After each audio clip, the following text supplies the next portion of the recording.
বাংলাদেশ থেকে আবারও শ্রমিক নিতে চায় মালয়েশিয়া। করোনা পরিস্থিতি স্বাভাবিক হলে ফের উন্মুক্ত হবে শ্রমবাজার। এই মাসে আসতে পারে সুখবর।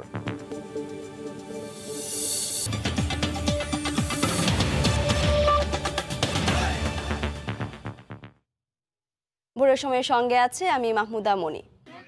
পৌরসভা নির্বাচনে নিজ দলের স্বতন্ত্র প্রার্থী সামলাতে হিমশিম খাচ্ছে ক্ষমতাসীন আওয়ামী লীগ। এমন পরিস্থিতি সৃষ্টির দায়ে অভিযুক্ত কিছু প্রভাবশালী নেতার বিরুদ্ধে সাংগঠনিক ব্যবস্থা নেওয়া হবে বলে জানিয়েছেন দায়িত্বশীল নেতারা। অন্যদিকে এবারের পৌর নির্বাচনেও তেমন সুবিধা করতে পারছে না বিএনপি। নিজ দলের নির্বাচনে যাওয়া নিয়ে প্রশ্ন তুললেন কেউ কেউ। সালাউদ্দিন সুমনের রিপোর্ট।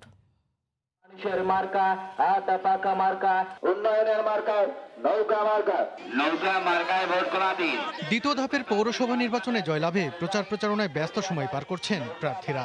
এই নির্বাচনেও ক্ষমতাসীন আওয়ামী লীগের বিপরীতে প্রতিদ্বন্দ্বিতা করছেন বিএনপি মনোনীত প্রার্থীরা। তবে কিছু জায়গায় বিএনপির প্রার্থীকে ছাপিয়ে আওয়ামী লীগের প্রতিদ্বন্দ্বী হয়ে উঠেছেন খোদ আওয়ামী লীগেরই স্বতন্ত্র তথা বিদ্রোহী প্রার্থী। অভিযোগ উঠেছে কতিপয় প্রভাবশালী নেতা ও এমপি মন্ত্রীর মদদে এমন পরিস্থিতির সৃষ্টি হয়েছে। অভিযুক্তদের বিরুদ্ধে দলের পক্ষ থেকে ব্যবস্থা নেওয়া হবে বলে জানালেন এই নেতা।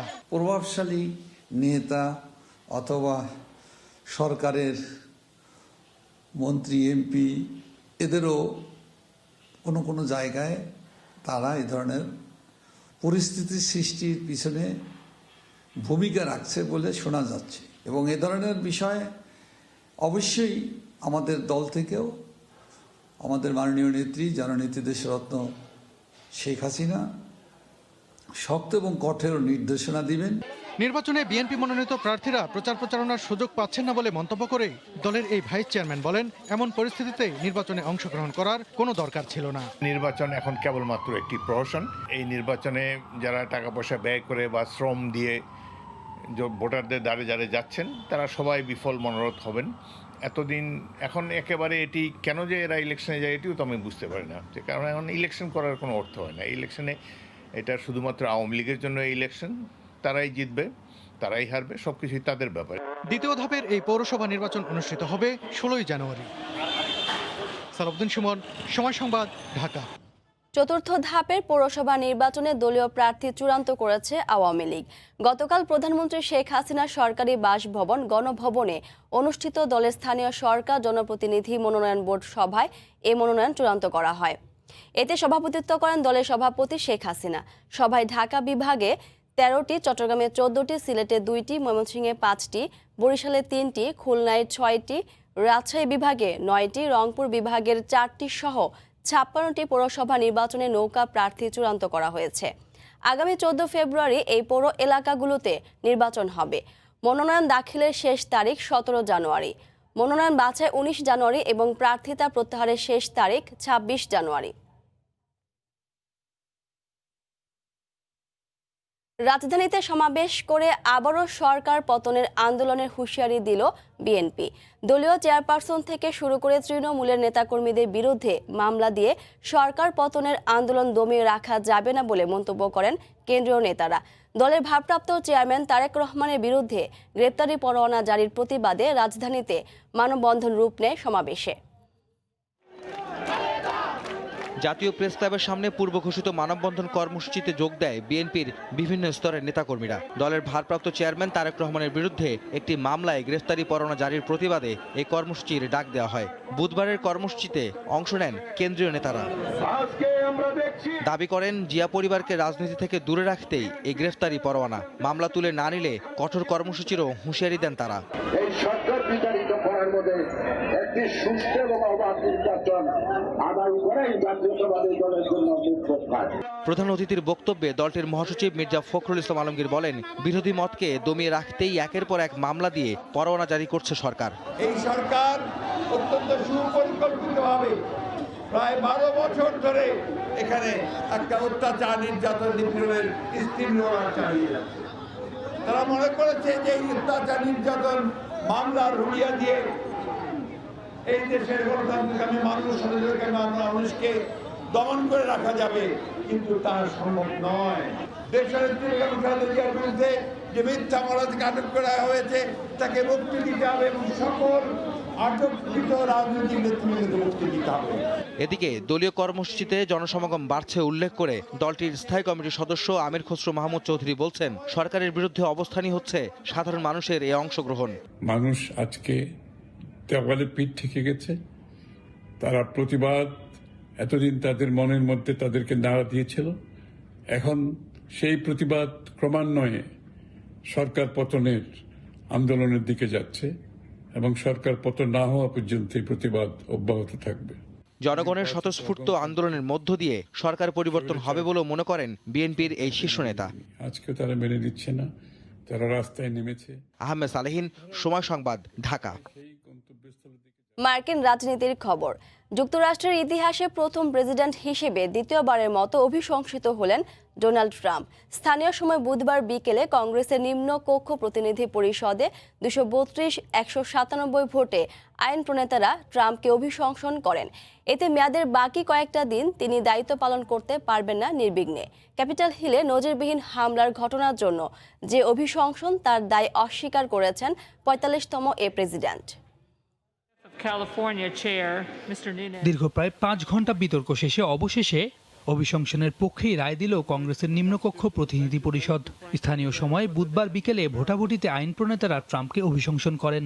সাবেক ভাইস প্রেসিডেন্ট ডিক চেনির মেয়ে লিজ চেনি সহ 10 জন রিপাবলিকান নেতাও ভোট দেন বিরোধীদের আনা এ প্রস্তাবে। মার্কিন ইতিহাসে ট্রাম্পই একমাত্র প্রেসিডেন্ট যিনি 2 বার এ লজ্জার শিকার হলেন। আইন প্রণেতারা বলছেন, ট্রাম্প গণতন্ত্রের জন্য শুভ নন, তার কোনো অধিকার নেই বাকি কটা দিন দেশ পরিচালনা করার। এর আগে 2019 সালের ডিসেম্বরে প্রেসিডেন্ট ট্রাম্প প্রথমবারের মতো অভিশংসনের শিকার হন। যুক্তরাষ্ট্রের কোনো প্রেসিডেন্টের দ্বিতীয়বারের মতো অভিশংসনের ঘটনা নজিরবিহীন। অভিশংসনের এই বিল উচ্চকক্ষ সিনেটে উত্থাপিত হবে। সেখানে ইমপিচমেন্ট ট্রায়ালে ট্রাম্প দোষী সাব্যস্ত হলে ক্ষমতাচ্যুত হবেন। তবে 2019 সালেও সিনেটের চূড়ান্ত ট্রায়ালে অভিশংসন হননি ট্রাম্প। কংগ্রেসের নিম্নকক্ষ প্রতিনিধি পরিষদে ডেমোক্রেটরা সংখ্যাগরিষ্ঠ হলেও উচ্চকক্ষ সিনেটে রিপাবলিকানরা সংখ্যাগরিষ্ঠ। তাছাড়া সিনেটে অভিশংসন হতে হলে 2% সদস্যের ভোটের প্রয়োজন হয়। সৈয়দ ইফতেখার, সময় সংবাদ। অভিশংসন ইস্যুতে বিস্তারিত জানাতে যুক্তরাষ্ট্রের নিউ ইয়র্ক থেকে সরাসরি যুক্ত হচ্ছেন সহকর্মী হাসানুজ্জামান সাকি। চলে যাচ্ছি তার কাছে। সাকি। মাহমুদা, আপনাকে ধন্যবাদ।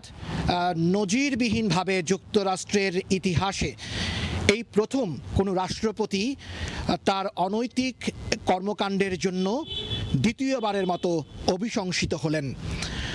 আজ বুধবার বিকেল বেলায় দিনব্যাপী যে অভিশংসন প্রস্তাবনা নিয়ে বিতর্ক হয়েছে ডেমোক্রেট এবং রিপাবলিকান কংগ্রেসম্যানদের মধ্যে, সেই বিতর্কের পরে দেখা গেছে যে 232 জন কংগ্রেস সদস্য তারা এই ইমপিচমেন্টের পক্ষে, অর্থাৎ ডোনাল্ড ট্রাম্পের বিরুদ্ধে তারা ভোট প্রয়োগ করেছেন।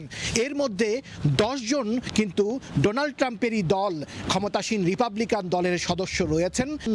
ডোনাল্ড ট্রাম্পের নির্দেশনাই একমাত্র দায়ী এবং তিনি এই নির্দেশনা যেভাবে দিয়েছেন তাতে করে এটি একটি অভ্যুত্থান প্রচেষ্টা হয়েছে, একটি তাণ্ডব হয়েছে, একটি সন্ত্রাসী হামলা হয়েছে এবং সেই হামলার ঘটনাও কিন্তু যুক্তরাষ্ট্রে বিরল।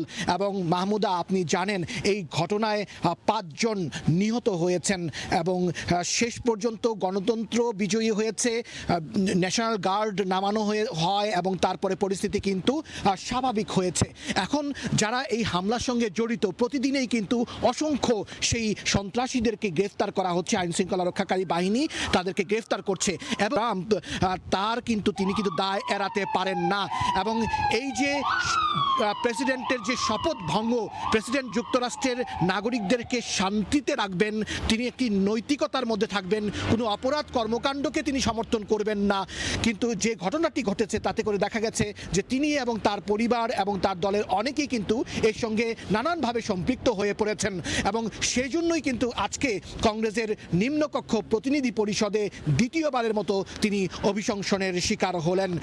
এখন সিনেটে যে উচ্চকক্ষ সিনেট সেই উচ্চকক্ষে সেটি যাবে এবং এটি হয়েছিলেন নিম্নকক্ষ প্রতিনিধি পরিষদে, তারপরে উচ্চকক্ষ সিনেটে কিন্তু তার এই ইমপিচমেন্ট ট্রায়াল সেটি কিন্তু খারিজ হয়ে গিয়েছিল, তিনি ক্ষমতাচ্যুত হননি।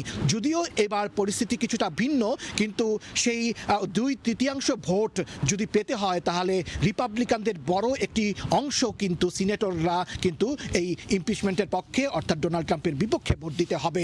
সেটি কি হবে কিনা এই নিয়ে এখন বিচার বিশ্লেষণ হচ্ছে, সময় আছে আর মাত্র 6-7 দিন, এর মধ্যে সিনেটে উঠবে কিনা। 19 তারিখ আবার পরবর্তী সিনেট অধিবেশন বসবে, এই তারপরের দিনই 20 তারিখই হচ্ছে শপথ অনুষ্ঠান রয়েছে। সেই একদিনের মধ্যে উচ্চকক্ষ সিনেটে নিউ ইয়র্কের একজন প্রবাসী মূলধারার রাজনীতিবিদ, তিনি New York City council district 18-র মেম্বার ক্যান্ডিডেট আইনজীবী মজুমদার, জনাব এন মজুমদার, আপনি একটু আমাদেরকে বলবেন যে পরিস্থিতি কোন দিকে যাচ্ছে? দ্বিতীয়বারের মতো অভিশংসিত হলেন president Donald Trump. Thank you. So president ট্রাম্পের সেকেন্ড টাইম ইমপিচমেন্টের কারণ হচ্ছে সে যেন ভবিষ্যতে আর কখনো নির্বাচনে প্রার্থী হতে না পারেন। দ্বিতীয় কারণ হচ্ছে একটা প্রেসিডেন্ট বা নজির সৃষ্টি করা পৃথিবীর ইতিহাসে যে কেউ যারা শপথ ভঙ্গ করে তাদের শপথ, প্রেসিডেন্সিয়াল শপথ হচ্ছে he will never do anything ডিট্রিমেন্টাল to the constitution and to the security, which সেটা তিনি ভঙ্গ করেছেন। এই জন্য তিনি অভিসংবাদিত হওয়া অর্থাৎ ইমপিচমেন্ট হওয়ার যোগ্য। আরেকটা কারণ হচ্ছে রিপাবলিকান পার্টির একটা পাওয়ারফুল ফোর্স, যারা ভবিষ্যতে রিপাবলিকান পার্টির ক্যান্ডিডেট যেমন মিট রমনি, তারা চায় যে এই ধরনের একটা লোক ভবিষ্যতে যেন আবার রিপাবলিকান পার্টিতে এসে প্রতিদ্বন্দ্বিতা করার মতো সুযোগ না পায়, প্ল্যাটফর্মে আসার সুযোগ না পায়। এই জন্য সাকিব একটু আগে ইঙ্গিত দিয়েছেন, যেহেতু আপার হাউস সিনেটে 2/3 মেম্বার ইমপিচমেন্টের পক্ষে থাকতে হবে।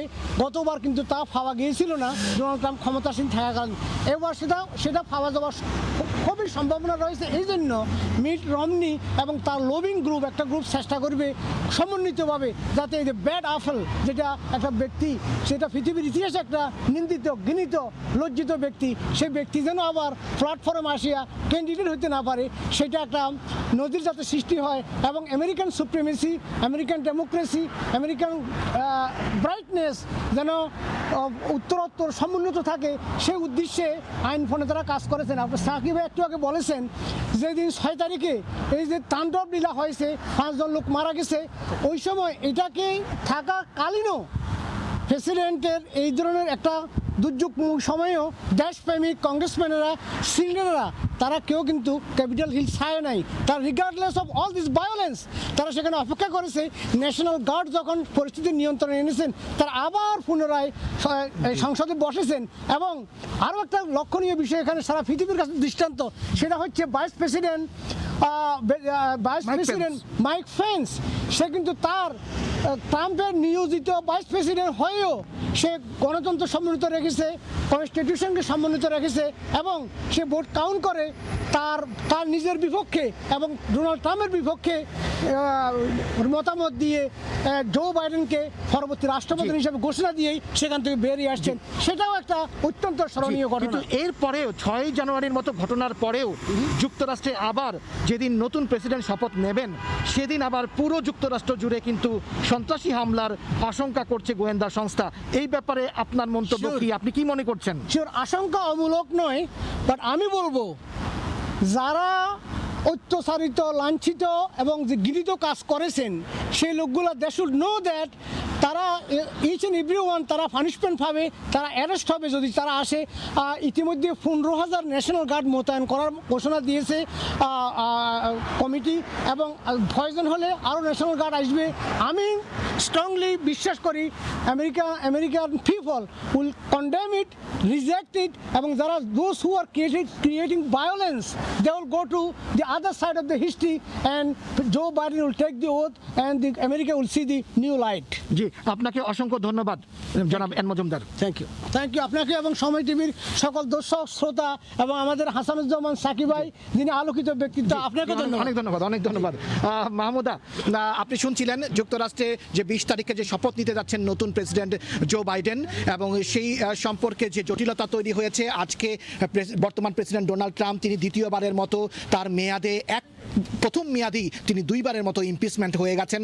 এখন রাজনীতিবিদরা তারা চাচ্ছেন যে সিনেটে এটি উঠবে 19 তারিখে, যেদিন শপথ তার ঠিক একদিন আগে সোমবার আবার অধিবেশন বসবে, এবং এই একদিনের মধ্যে সেটি পাশ হবে কিনা। ইতিমধ্যে রিপাবলিকান যে মেজরিটি পার্টি, সেই মেজরিটি পার্টির যে নেতা মিচ ম্যাককনেল তিনি বলে দিয়েছেন যে এটি 19 তারিখের মধ্যেই এটি না উঠে এটি হয়তো জো বাইডেন ক্ষমতা নেয়ার পরেও এটি উঠতে পারে। নতুন যখন অধিবেশন বসবে তখনও এই ইমপিচমেন্টের প্রক্রিয়াটি কিন্তু সিনেটে চলমান থাকতে পারে। তো এরকম একটি জটিলতার মধ্যে দিয়ে 20 তারিখ নির্বিঘ্নে জো বাইডেন শপথ নেবেন, এটি সবাই প্রত্যাশা করছেন।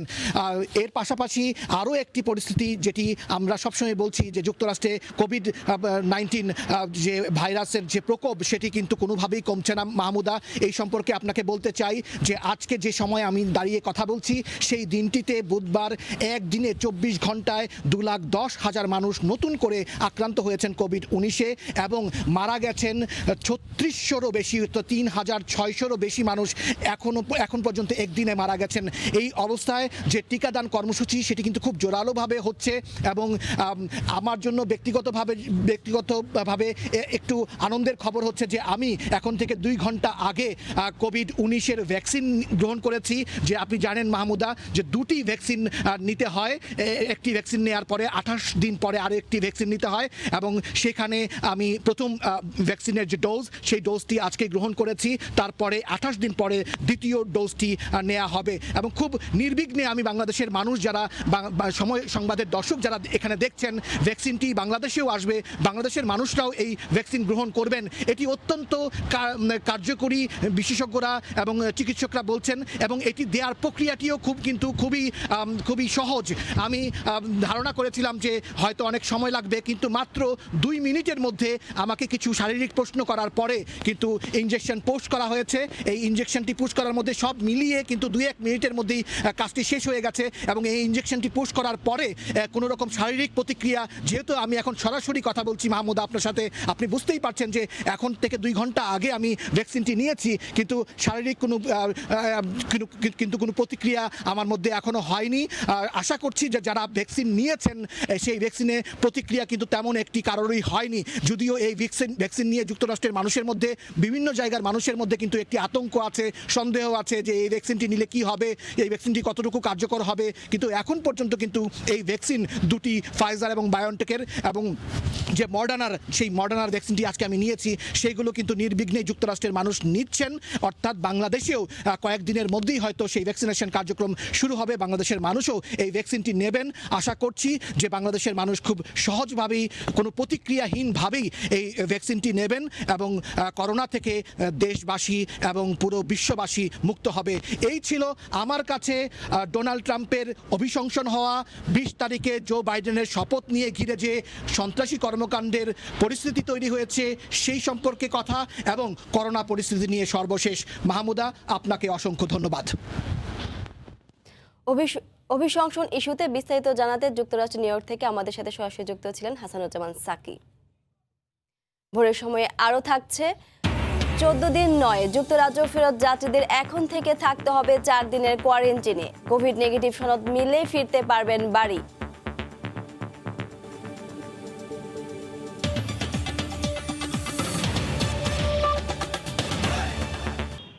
3 দিনের রিমান্ডে পিকে হালদারের কথিত বান্ধবী অবন্তিকা বোরাল। গতকাল দুপুরে রাজধানীর সেগুনবাগিচা থেকে তাকে গ্রেপ্তার করে দুদক। পিকে হালদারের 4.5 কোটি টাকা মূল্যের ফ্ল্যাটও ছিল অবন্তিকার নামে। অন্যদিকে সোমবার দুদকে জব্দ করা 769 কোটি টাকার বিষয়ে পিকে হালদারের সহযোগী বাসুদেব ব্যানার্জি ও পাপিয়া ব্যানার্জিকে জিজ্ঞাসাবাদের কথা থাকলেও দুদকে হাজির হননি কেউ। কেন্দ্রীয় ব্যাংকের প্রতিবেদন অনুযায়ী সব মিলে 10,200 কোটি টাকার দুর্নীতি। এর মধ্যে এনআরবি গ্লোবাল ব্যাংকের সাবেক এমডি পিকে হালদারের 40টি ব্যক্তিগত ব্যাংক হিসেবে ঋণ নেওয়া ছাড়াও তার মা লীলাবতী হালদারের 3টি ব্যাংক হিসেবে 160 কোটি টাকা জমা হয়। একইভাবে অর্থ লোপাটে সহযোগী ও স্বজনদের নামে 17টি ভুয়া কোম্পানিতে থাকা 58টি ব্যাংক হিসাবে অস্বাভাবিক লেনদেন হয়। এছাড়া এসব প্রতিষ্ঠানের যেসব শেয়ার কেনা হয় তার প্রত্যেকটিতেই পিকে হালদার সিংহভাগের অংশীদার। এর মধ্যে সুগদা লিমিটেডের শেয়ার রয়েছে অবন্তিকা বড়ালের নামে। শুধু তাই নয়, অবন্তিকাকে 4.5 কোটি টাকার ফ্ল্যাট কিনে দেন পিকে হালদার। এসব অবৈধ সম্পদের বিষয়ে জানতে পিকে হালদারের কথিত বান্ধবী অবন্তিকাকে গত ডিসেম্বরে তদন্ত কর্মকর্তা ও দুদকের উপপরিচালক মোহাম্মদ সালাউদ্দিন তলব করলেও হাজির হননি তিনি। শেষ পর্যন্ত বুধবার দুপুরে অবন্তিকাকে সেগুনবাগিচা থেকে গ্রেফতার করে দুর্নীতি দমন কমিশন। আদালতে তোলা হলে অবন্তিকা বড়ালের 3 দিনের রিমান্ড মঞ্জুর করেন আদালত। পিকে হালদারের অবর্তমানে বাংলাদেশের সমস্ত কর্মকাণ্ড এই অবন্তিকা বড়ালি করছে সবকিছু। এটি তদন্ত এসেছে এবং তাকে জিজ্ঞাসাবাদে সে এগুলো সত্যতা স্বীকার করেছে। তো সেই জন্যই আজকে আদালতে তাকে প্রডিউস করা হয়েছে। কেন্দ্রীয় ব্যাংকের প্রতিবেদন অনুযায়ী পিকে হালদার ও তার সহযোগীদের মালিকানাধীন অন্তত 30টি প্রতিষ্ঠান ব্যবহার করে এনবিএফআই এর কাছ থেকে 10,200 কোটি টাকা ঋণ নিয়ে আত্মসাৎ করে। পরে এই অর্থ পাচার করে পিকে হালদার। তবে সোমবার দুদকের জব্দ করা 769 কোটি টাকার বিষয়ে পিকে হালদারের সহযোগী বাসুদেব ব্যানার্জি ও পাপিয়া ব্যানার্জিকে জিজ্ঞাসাবাদের কথা থাকলেও গত 3 দিনে পিকে হালদারের কোনো সহযোগী দুদকে হাজির হননি। সেলিয়া সুলতানা, সময় সংবাদ, ঢাকা। রোহিঙ্গা প্রত্যাবাসন ইস্যুতে 19 জানুয়ারি ঢাকায় পররাষ্ট্র সচিব পর্যায়ের ত্রিপক্ষীয় বৈঠকে বসবে বাংলাদেশ, মিয়ানমার ও চীন। রোহিঙ্গাদের পরিচয় যাচাই বাছাইয়ে মিয়ানমারের দীর্ঘসূত্রতা তুলে ধরে আলোচনার বিষয়ে আশা প্রকাশ করেছেন পররাষ্ট্রমন্ত্রী। বাংলাদেশ সীমান্তে রোহিঙ্গাদের এ ঢল নামে 2017 সালের আগস্টে নিজ দেশ মিয়ানমারে জাতিগত নিধন ও অমানবিক নির্যাতনের মুখে আশ্রয়ের প্রত্যাশায় ছুটে আসেন তারা। ওই বছরের 23 নভেম্বর রোহিঙ্গাদের ফিরিয়ে নিতে বাংলাদেশ ও মিয়ানমারের মধ্যে প্রত্যাবাসন চুক্তি হয়।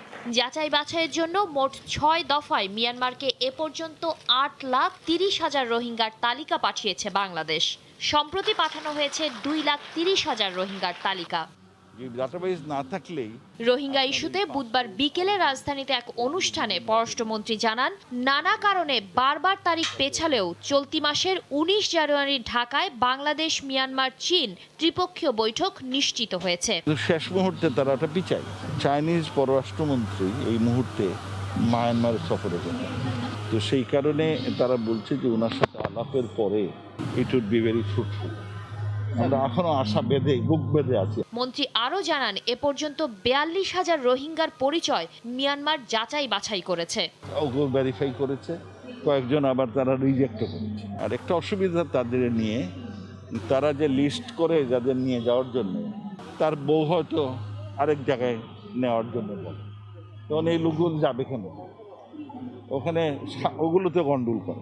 প্রত্যাবাসন চুক্তি সয়ে 3 বছরের বেশি সময় পেরুলেও কোনো রোহিঙ্গাকে ফিরিয়ে নেয়নি মিয়ানমার। শাতিলা শারমিন, সময় সংবাদ, ঢাকা। করোনা পরিস্থিতি স্বাভাবিক হলে ফের উন্মুক্ত হওয়ার সম্ভাবনা জাগাচ্ছে মালয়েশিয়ার শ্রমবাজার। এরই মধ্যে শ্রমিক নেওয়ার আগ্রহ দেখিয়ে বাংলাদেশ সরকারকে একটি প্রস্তাব পাঠানোর কথা উল্লেখ করে প্রবাসী কল্যাণমন্ত্রী জানালেন, চলতি মাসে আসতে পারে সুখবর। এদিকে শ্রমবাজার উন্মুক্ত হলে মাত্র 6 মাসে কমপক্ষে 4 লাখ শ্রমিক পাঠানো সম্ভব হবে বলে মনে করছেন ব্যবসায়ী ও বিশেষজ্ঞরা। প্রসূন আশিসের রিপোর্ট। যদি আমরা মালয়েশিয়া না যেতে পারি, ধ্বংস হয়ে যাচ্ছি দিন দিন। অর্থনৈতিকভাবে শক্তিশালী হওয়ার পাশাপাশি আধুনিক জীবনযাত্রা, ভালো উপার্জন আর সাংস্কৃতিক মিল থাকায় নিরিবিলি বসবাসের স্বপ্ন নিয়ে প্রতি বছর সাভারের শামীমের মতো মালয়েশিয়া যান অসংখ্য কর্মী। সরকারি হিসেবে সবশেষ 2018 সালে কর্মী যাওয়ার সংখ্যা প্রায় 1,76,000। কিন্তু ওই বছরই সেপ্টেম্বরে দেশটির নতুন সরকার কর্মী নেওয়া বন্ধ করে দেয় এবং গেল বছর জুড়ে করোনা ভাইরাসের কারণে সেখানে কর্মী যাওয়ার সংখ্যা ছিল নামমাত্র। আবার দেশে ছুটি কাটাতে এসে সেখানে কর্মরত প্রায় 25,000 বাংলাদেশি করোনার কারণে আটকে রয়েছেন। এ সকল কর্মীরা এখন দিন গুনছেন ফিরে যাওয়ার। 95% লোকের ভিসা এক্সপায়ার হয়ে গেছে, তা আমরা ওই ভিসাগুলো সরকারি মাধ্যমে অটো রিনিউয়াল চাই। প্রত্যেকটা প্রবাসী যেন হাসি মুখে আবার কর্মস্থানে ফিরে যেতে পারে। মাই ট্রাভেল পাস সিস্টেমে যাতে আমরা সাধারণ ওয়ার্কার অ্যাপ্লাই করার সাথে সাথে আমরা যাতে ওখান থেকে রিএন্ট্রি একটা পাস পাই, তারই মাধ্যমে যাতে আমরা মালয়েশিয়া যেতে পারি। চাহিদা থাকায় দেশের দ্বিতীয় বৃহত্তম এই শ্রমবাজারটি উন্মুক্ত হলে সরকারের বেঁধে দেওয়া খরচে কর্মী পাঠানোর কথা জানান এ খাতের ব্যবসায়ী ও বিশেষজ্ঞরা। যারা ওইখানে আছেন তাদেরকে বৈধকরণ করে রাখবার চেষ্টা করছেন এবং যারা ছুটিতে এসেছেন তাদেরকে নিবার জন্য কমিটমেন্ট করেছেন। এগ্রিকালচার সেক্টর আর কনস্ট্রাকশন সেক্টরে যখনই খুলবে তখনই 6 মাসের ভিতর 4 লক্ষ লোক ঢুকে দিল, কোনো দেখা যাবে না কোথায় ওয়ার্কার আছে, এত লোকের প্রয়োজন। তবে এবারের সুযোগ কাজে লাগাতে সিন্ডিকেটের ব্যাপারে সচেতন থাকার পরামর্শ তাদের। 25টা বা 30টা লাইসেন্স দিয়ে ওরা লোক নিবে, 1,60,000 টাকার ভিতরে লোক মালয়েশিয়া যাবে। আগের মতো সিন্ডিকেট হবে না, লাইসেন্স সীমাবদ্ধতা থাকলেও মালয়েশিয়াতে যত লোক কাজ করে সবাই এর সাথে যুক্ত হতে পারবে। অর্জন মাত্র রেগুলারিটির মাধ্যমে গত টার্মে অভিবাসন ব্যয়টি অনেক বেশি ছিল। সেন্ট্রাল ডাটাবেস থেকে কর্মী নিয়োগ করতে পারি, পেমেন্টটি ব্যাংকিং এর মাধ্যমে হয়, সেই ক্ষেত্রে কিন্তু অভিবাসন ব্যয় বাড়াবার কোনো সুযোগ থাকবে না। করোনা ভাইরাস সংক্রমণে স্থবির হয়ে পড়া অর্থনীতি সচল করতেই মালয়েশিয়ার পক্ষ থেকে কর্মী নেয়ার ইঙ্গিত দেওয়ার কথা জানিয়ে প্রবাসী কল্যাণমন্ত্রী জানান, এ নিয়ে শিগগিরই বসবে দ্বিপাক্ষিক ওয়ার্কিং গ্রুপের বৈঠক।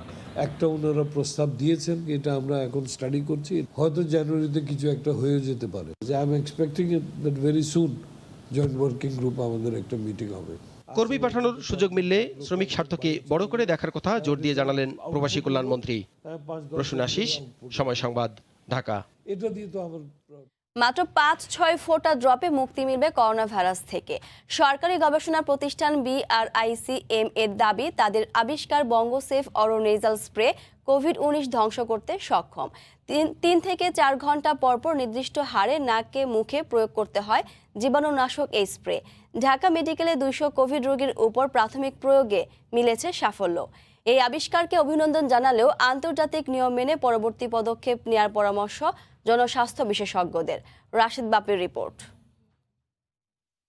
বঙ্গসেফ ওরোনেইজল স্প্রে সরকারের গবেষণা প্রতিষ্ঠান Bangladesh reference institute for chemical measurement BRICM এর বিস্ময়কর এক আবিষ্কার। প্রতিষ্ঠানটির দাবি, 3 থেকে 4 ঘন্টা পর পর নির্দিষ্ট হারে নাক ও মুখে এই স্প্রে প্রয়োগ করলে ধ্বংস হয় করোনার জীবাণু। বঙ্গসেফ ব্যবহারে আক্রান্ত ব্যক্তির ক্ষেত্রে কমে যায় ভাইরাল লোড। আক্রান্ত রোগীর মৃত্যু ঝুঁকি হ্রাস করার পাশাপাশি কমিউনিটি ট্রান্সমিশনে রাখে গুরুত্বপূর্ণ ভূমিকা, যা প্রাথমিকভাবে ঢাকা মেডিকেল কলেজ হাসপাতালের 200 কোভিড আক্রান্ত রোগীর ওপর প্রাথমিক পরীক্ষায় প্রমাণিত বলছে প্রতিষ্ঠানটি। অরোনেজাল স্প্রে যেটা, সেই স্প্রেতে ভাইরাস মারা যাচ্ছে কিনা, কোন ডোজে দিলে এটা সবচেয়ে ভালো কাজ করে, এটার ইফেক্টিভিটি কতক্ষণ পর্যন্ত থাকছে। আমরা যেই ডোজটা ফাইনালি নির্ধারণ করেছি তাতে করে 80%-এর মধ্যে রিকভার করে। ব্যক্তির মুখ, চোখ ও নাক দিয়েই প্রবেশ করে করোনার জীবাণু, সেখানেই কিছুকাল অবস্থান করে ভাইরাসটি। এজন্যই বঙ্গসেফের প্রয়োগও করতে হয় নাক ও মুখে। এই আপনার স্প্রেটা এখানে 20 ml আছে, যেটা একজন মানুষের 1 মাসের জন্য যথেষ্ট। 2 নাকে 2 চাপ করে 2 বার, মুখে 3 বার, এভাবে করে যদি আপনি স্প্রে করেন তাহলে 3 থেকে 4 ঘন্টা আপনার এই জোনটা ভাইরাস, যদি যেটুকু ভাইরাস থাকবে সেটা কিল হবে। এদিকে বাংলাদেশি বিজ্ঞানীদের এই আবিষ্কারকে সাধুবাদ জানালেও সকল কার্যক্রম বৈশ্বিক মানদণ্ড মেনে করার পরামর্শ জনস্বাস্থ্য বিশেষজ্ঞদের। অবশ্যই অভিনন্দন জানাই যদি এই ধরনের কোনো বিষয় আসে ঘটে, কিন্তু আমি বারবার সতর্কবাণী উচ্চারণ করতে চাই যে মহামারী সামনে রেখে মানবদেহে পরীক্ষা নিরীক্ষার বিষয়টি আন্তর্জাতিক নৈতিকতা মেনে করতে হবে। বঙ্গসেফের আন্তর্জাতিক পেটেন্টের জন্য সিঙ্গাপুরে আবেদন করা হবে বলেও জানায় প্রতিষ্ঠানটি। রাশেদ বাপ্পি, সময় সংবাদ, ঢাকা। অর্থমন্ত্রী আহমদ মোস্তফা কামাল বলেছেন, করোনা ভ্যাকসিন ক্রয়ে ঠকবে না বাংলাদেশ, পর্যায়ক্রমে দেওয়া হবে দেশের সব নাগরিককে। গতকাল দুপুরে সরকারি ক্রয় সংক্রান্ত মন্ত্রিসভা কমিটি বৈঠক শেষে মন্ত্রী জানান, আসছে ফেব্রুয়ারিতেই স্বল্পোন্নত দেশের তালিকা থেকে বের হয়ে আসবে বাংলাদেশ। এই ফেব্রুয়ারি মাসে আমরা আশা করি আমরা এলডিসি থেকে বেরিয়ে আসবো। 3টা ক্রাইটেরিয়া আমরা পূরণ করেছি এবং আমরা এই জন্য আশাবাদী যে আমাদেরকে এইবার যেহেতু দ্বিতীয় অ্যাসেসমেন্ট, সুতরাং এবার আমরা উত্তরণ ঘটাতে পারবো। এই দেশের সকল মানুষকেই আমরা এই ভ্যাকসিন পৌঁছে দিয়ে এবং তাদেরকে ভ্যাকসিনেশন আওতায় নিয়ে আসি। আমরা যেন না ঠকি যে আন্তর্জাতিক বাজারে কত এই ভ্যাকসিনের দাম আর আমরা কততে পাচ্ছি, আমরা সেটা নিয়ন্ত্রণ করার চেষ্টা করতে পারবো। যুক্তরাজ্য ফেরত যাত্রীদের কোয়ারেন্টাইন বিধিমালায় পরিবর্তন এনেছে সরকার। এক প্রজ্ঞাপনে স্বাস্থ্য অধিদপ্তর জানিয়েছে, এখন থেকে 14 দিন নয়, লন্ডন থেকে আসা যাত্রীদের কোয়ারেন্টাইনে থাকতে হবে মাত্র 4 দিন। বুধবার প্রকাশিত প্রজ্ঞাপনে স্বাস্থ্য অধিদপ্তর জানিয়েছে, 4 দিনের প্রাতিষ্ঠানিক কোয়ারেন্টাইনের ব্যবস্থা সরকার করলেও তার সব খরচ বহন করতে হবে যাত্রীদেরকেই। এছাড়া বলা হয়েছে, কোয়ারেন্টাইন শেষে কোভিড-19 পরীক্ষার পর নেগেটিভ সনদ পাওয়ার পরেই নিজ বাসায় ফেরার সুযোগ মিলবে তাদের। তবে ফলাফল পজিটিভ এলে সরকার নির্ধারিত হাসপাতালে নিজেদের অর্থে চিকিৎসা নিতে হবে যুক্তরাজ্য ফেরত যাত্রীদের।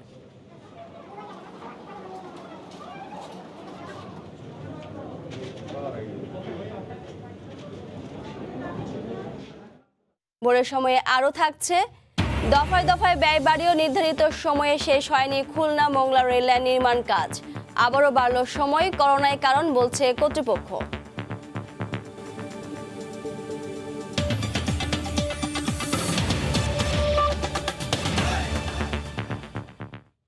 দেশ জুড়ে আবারও বেড়েছে শীতের তীব্রতা। ভোর থেকে ঘন কুয়াশা আর হিম বাতাসে জনজীবনে নেমে এসেছে স্থবিরতা। শীতার্ত মানুষের খবর জানাতে এই মুহূর্তে রাজশাহী আছেন সহকর্মী সাইফুর রহমান রকি এবং দিনাজপুরে আছেন গোলাম নবী দুলাল। সরাসরি যাচ্ছি তাদের কাছে। প্রথমে যাচ্ছি রকির কাছে। রকি, রাজশাহীতে হঠাৎ করে আবারও শীতের যে তীব্রতা সেটি বৃদ্ধি পাওয়ায় সাধারণ মানুষ সহ নগরবাসী কিন্তু ভোগান্তিতে পড়েছেন। সেই চিত্রটি আপনাদের দেখানোর চেষ্টা করব রাজশাহীর রেলওয়ে স্টেশন থেকে। বিশেষ করে এই স্টেশন এলাকায় এখানে খোলা আকাশের নিচে বেশ কিছু ছিন্নমূল মানুষ এখানে রাত্রি যাপন করে, যেখানে এই শীতের মধ্যে আসলে ঘরে টেকাটাই এক ধরনের কষ্টকর হয়ে দাঁড়িয়েছে। সেখানে এই খোলা আকাশের নিচে যারা বসবাস করছেন, রাত্রি যাপন করছেন, তাদের কি অবস্থা এটি আসলে বলার বাকি থাকে না। আসলে তারা যেটি বলছেন যে তাদের যে দুর্ভোগ সেটি কিন্তু দ্বিগুণ মাত্রায় বেড়ে যাচ্ছে, কারণ বেশ কয়েকদিন কিন্তু খুব একটা ঠান্ডা ছিল না, কিছুটা হলেও গরম পড়েছিল রাজশাহী অঞ্চলে। গত দুদিন থেকে আবার কিন্তু রাজশাহী অঞ্চলে এই শীতের যে তীব্রতা সেটি বেশ কিছু মাত্রায় বেড়েছে এবং যে কারণে কিন্তু সাধারণ মানুষ সহ ছিন্নমূল মানুষেরা কিন্তু ভোগান্তিতে পড়েছেন। আমরা কথা বলেছিলাম আরও খেটে খাওয়া কিছু মানুষের সাথে, তারা কিন্তু সকালেই কাজের সন্ধানে বের হচ্ছেন বাড়ি থেকে, কিন্তু এই শীতের তীব্রতা বৃদ্ধি পাওয়ার কারণে তারা কিন্তু তাদের যে কাজ সেটি কিন্তু ঠিকমতো পাচ্ছেন না, এমনটাই আসলে আমাদেরকে জানিয়েছেন। এছাড়া আমরা যানবাহন চালকদের সাথে কথা বলেছি সকালে, তারা বলছেন যে আসলে সারা রাত কিন্তু হালকা কুয়াশা থাকছে, যে কারণে তাদের যে যানবাহনগুলো সেগুলো চলাচলেও কিন্তু বিঘ্ন ঘটছে, পাশাপাশি তাদেরকে ধীর গতিতে চলাচল করতে হচ্ছে। সেক্ষেত্রে কিন্তু তাদের গন্তব্যে পৌঁছাতে অনেক বেশি সময় লেগে যাচ্ছে এই কুয়াশার কারণে। ঠিক আজকে আমরা আবহাওয়া অফিসের সাথে কথা বলে যেটি জেনেছি, রাজশাহীতে আজকে সর্বনিম্ন তাপমাত্রা রেকর্ড করা হয়েছে 8.8 ডিগ্রি সেলসিয়াস। অর্থাৎ আমরা বলতে পারি আবহাওয়া অফিসের ভাষায় আজকে রাজশাহীতে 8.8 ডিগ্রি সেলসিয়াস তাপমাত্রা যেহেতু রেকর্ড করা হয়েছে, এটিকে বলা হচ্ছে মৃদু শৈত্যপ্রবাহ। রাজশাহী অঞ্চলের উপর দিয়ে এখন মৃদু শৈত্যপ্রবাহ বয়ে যাচ্ছে। গতকালও কিন্তু রাজশাহী অঞ্চলের উপর দিয়ে মৃদু শৈত্যপ্রবাহ বয়ে গেছে। তবে গতকাল যে তাপমাত্রাটি রাজশাহী আবহাওয়া অফিস সর্বনিম্ন রেকর্ড করেছিল সেটি ছিল 9.8 ডিগ্রি সেলসিয়াস। অর্থাৎ যেহেতু তাপমাত্রা কমছে, শীতের প্রকোপ কিন্তু বৃদ্ধি পাচ্ছে। পাশাপাশি আমরা দেখছি যে কনকনে যে ঠান্ডা বাতাস সেটি কিন্তু আছে, একেবারে হাড় কাঁপানো যে শীত সেটি কিন্তু আমরা লক্ষ্য করছি এবং গত রাত থেকেই কিন্তু প্রচুর পরিমাণ ঠান্ডা বাতাসটির কারণে সাধারণ মানুষ কিন্তু কাহিল হয়ে পড়েছেন। পাশাপাশি নগরবাসী বলছেন যে এই শীতের তীব্রতা বেড়ে যাওয়ার কারণে তাদের যে স্বাভাবিক কাজকর্ম সেটিতে যেমন ব্যাঘাত ঘটছে, তেমনি প্রয়োজনীয় কাজকর্ম ছাড়া ঘরের বাইরে কিন্তু অনেকেই এই শীতের মধ্যে বের হচ্ছেন না। পাশাপাশি অনেক চাকরিজীবী যারা বলছেন যে তারা মোটা পোশাক পরে, শীতের বস্ত্র পরে তারা কিন্তু তাদের প্রয়োজনীয় কাজকর্মগুলো সারছেন, এমনটাই আসলে তাদের পক্ষ থেকে বলা হচ্ছে। আমরা দেখেছিলাম রাজশাহী মেডিকেল কলেজ হাসপাতাল সহ বিভিন্ন হাসপাতালে কিন্তু এই শীতের তীব্রতা বৃদ্ধি পাওয়ার সাথে সাথেই বৃদ্ধ ও শিশুদের ঠান্ডাজনিত রোগে আক্রান্ত হওয়ার সংখ্যা কিন্তু অনেকাংশে বৃদ্ধি পেয়েছে এবং চিকিৎসকরা কিন্তু তাদের চিকিৎসা সেবা দিতে গিয়ে হিমশিম খাচ্ছেন, এমনটা আসলে বলছেন। আপনারা দেখছেন যে অনেকেই কিন্তু সকালে যারা কাজের সন্ধানে বের হয়েছেন তারা কিন্তু প্রয়োজনীয় শীতবস্ত্র পরে তারা কিন্তু বের হয়েছেন এবং তাদের কিন্তু এই কষ্ট করেই কিন্তু এই সকালের দিকে চালাতে হচ্ছে অটোরিকশা সহ বিভিন্ন যানবাহন, এমনটা আসলে তারা বলছিলেন। পাশাপাশি আমরা বলে রাখি যে সূর্য উঠলে কিন্তু কিছুটা যে শীতের প্রকোপ সেটি কমে আসছে, কিন্তু গতকাল আমরা দেখেছিলাম সারা দিনে কিন্তু সূর্যের দেখা মেলেনি রাজশাহীতে। এ কারণে কিন্তু গতকাল থেকেই এই শীতের তীব্রতা অনেকাংশে বৃদ্ধি পেয়েছে, এমনটাই দাবি আসলে আবহাওয়া অফিসের কর্মকর্তাদের। তারা যেটি বলছেন যে কয়েকদিন নাগাদ এই শীতের তীব্রতা বৃদ্ধি পাবে এবং এই সাথে কনকনে ঠান্ডা বাতাসও কিন্তু এখানে পরিলক্ষিত হবে, যে কারণে শীত বেশি অনুভূত অনুভূত হবে রাজশাহী অঞ্চলে, এমনটাই আবহাওয়া অফিসের কর্মকর্তারা আমাদেরকে জানিয়েছেন। আমরা দেখেছি যে শীতের প্রকোপ যখনই কিন্তু বৃদ্ধি পায়, বিভিন্ন বিপণী বিতানগুলোতে কিন্তু এই বিভিন্ন মোটা কাপড় চোপড় বা শীতবস্ত্রের যে বেচা কেনা সেটি কিন্তু দ্বিগুণ হারে বেড়ে যায়। এবারে কিন্তু তার ব্যতিক্রম হয়নি, এবারেও কিন্তু আমরা তেমনটিই দেখেছি। সাহেব বাজার, নিউ মার্কেট সহ যে আশেপাশের স্থানীয় বাজারগুলো আছে সেই স্থানীয় বাজারগুলোতে কিন্তু প্রচুর পরিমাণ শীতবস্ত্রর বেচা কেনা গতকাল থেকে হচ্ছে, এবং যখন শীতটা কিন্তু বেড়ে যাচ্ছে তখন এই বেচা কেনাও কিন্তু দ্বিগুণ হারে হচ্ছে, এমনটা আসলে ওখানকার বিক্রেতারা জানিয়েছেন। বিক্রেতারা আরও বলছেন যে আসলে এই সিজনটাই আসলে তাদের শীতের এই মৌসুমে তাদের যে বেচা কেনা তারা এবার যেটি আশা করেছিলেন ঠিক তেমনটি কিন্তু তারা দেখতে পাচ্ছেন। আমরা সেটি বলছিলাম যে আসলে সকালের দিকে যখন রোদের দেখা মিলছে তখন কিন্তু শীতের প্রকোপ কিছুটা কমে আসলেও যখন বেলা গড়িয়ে বিকেল গড়িয়ে সন্ধ্যা হচ্ছে ঠিক তখনই কিন্তু আবারও শীতের তীব্রতা অতিমাত্রায় বেড়ে যাচ্ছে। আপনারা দেখছেন এখানে অনেক ছিন্নমূল মানুষ আসলে প্রতিদিন এখানে রাত্রি যাপন করে। তারা দেখছেন যে আসলে প্রয়োজনীয় শীত বস্ত্রের অভাবে কিন্তু খুবই কষ্টের মধ্য দিয়ে এখানে রাত্রি যাপন করে। পাশাপাশি এ রাজশাহী যে বস্তি এলাকা আছে, ভদ্রা এলাকা, সেখানেও কিন্তু বেশ কিছু ছিন্নমূল মানুষকে আমরা দেখেছি যারা কিন্তু খড়কুটো জ্বালিয়ে তারা শীত নিবারণের কিন্তু চেষ্টা চালিয়ে থাকেন। এবারও আমরা বেশ কয়েকদিন ধরে দেখছি তারা শীতের প্রকোপ বৃদ্ধি পাওয়ার কারণে খড়কুটো জ্বালিয়ে শীত নিবারণের চেষ্টা চালিয়ে যাচ্ছেন। বিশেষ করে রাজশাহী অঞ্চল পদ্মাপাড়ের নগরী হওয়ার এখানে কিন্তু বাতাসটা বেশি, এবং পদ্মাপাড়ে যারা আসলে বসবাস করেন তাদের কষ্টটা অনেক বেশি হয়, এমনটাই আমরা দেখতে পাচ্ছি। এই ছিল আমার কাছে রাজশাহী থেকে শীতের তীব্রতা নিয়ে খবর। এখন আমরা চলে যাচ্ছি দিনাজপুরে আমাদের সহকর্মী দুলালের কাছে। আপনাকে ধন্যবাদ। আপনি রাজশাহীর পরিস্থিতি যেভাবে বলছিলেন, দিনাজপুরেও কিন্তু একই অবস্থা বিরাজ করছে। আপনাকে জানাতে পারি যে দিনাজপুরে আবহাওয়ার যে পরিস্থিতি সেটা আগে আপনাকে জানিয়ে রাখি। সেটি হচ্ছে যে গত 3 দিন আগে যে এখানে তাপমাত্রা ছিল এখন কিন্তু সেই তাপমাত্রা কমে আপনার 9 ডিগ্রি সেলসিয়াসে এসেছে। বিশেষ করে আপনাকে বলতে পারি যে 11 তারিখে দিনাজপুরের তাপমাত্রা ছিল 13 ডিগ্রি থেকে 14 ডিগ্রি সেলসিয়াস, কিন্তু গতকাল আবহাওয়া অফিস এখানে যেটা বলেছে যে এখানে 9 ডিগ্রি সেলসিয়াসে এখানে নেমে এসেছে।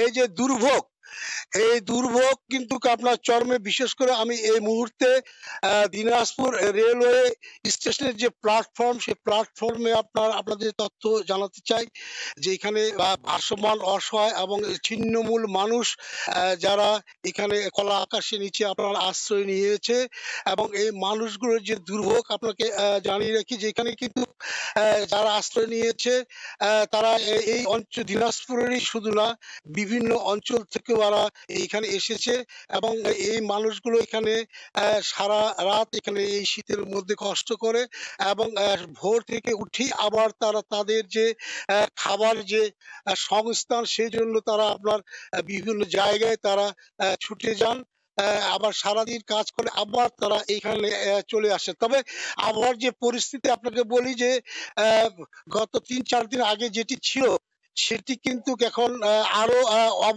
অবনতি হয়েছে। বিশেষ করে আপনার উত্তর পশ্চিম দিকে হিমালয়ের যে হিমেল বায়ু সেটি কিন্তু এখন এই দিনাজপুর সহ উত্তরাঞ্চল যে জেলাগুলো সেগুলোর উপর দিয়ে কিন্তু প্রবাহিত হচ্ছে।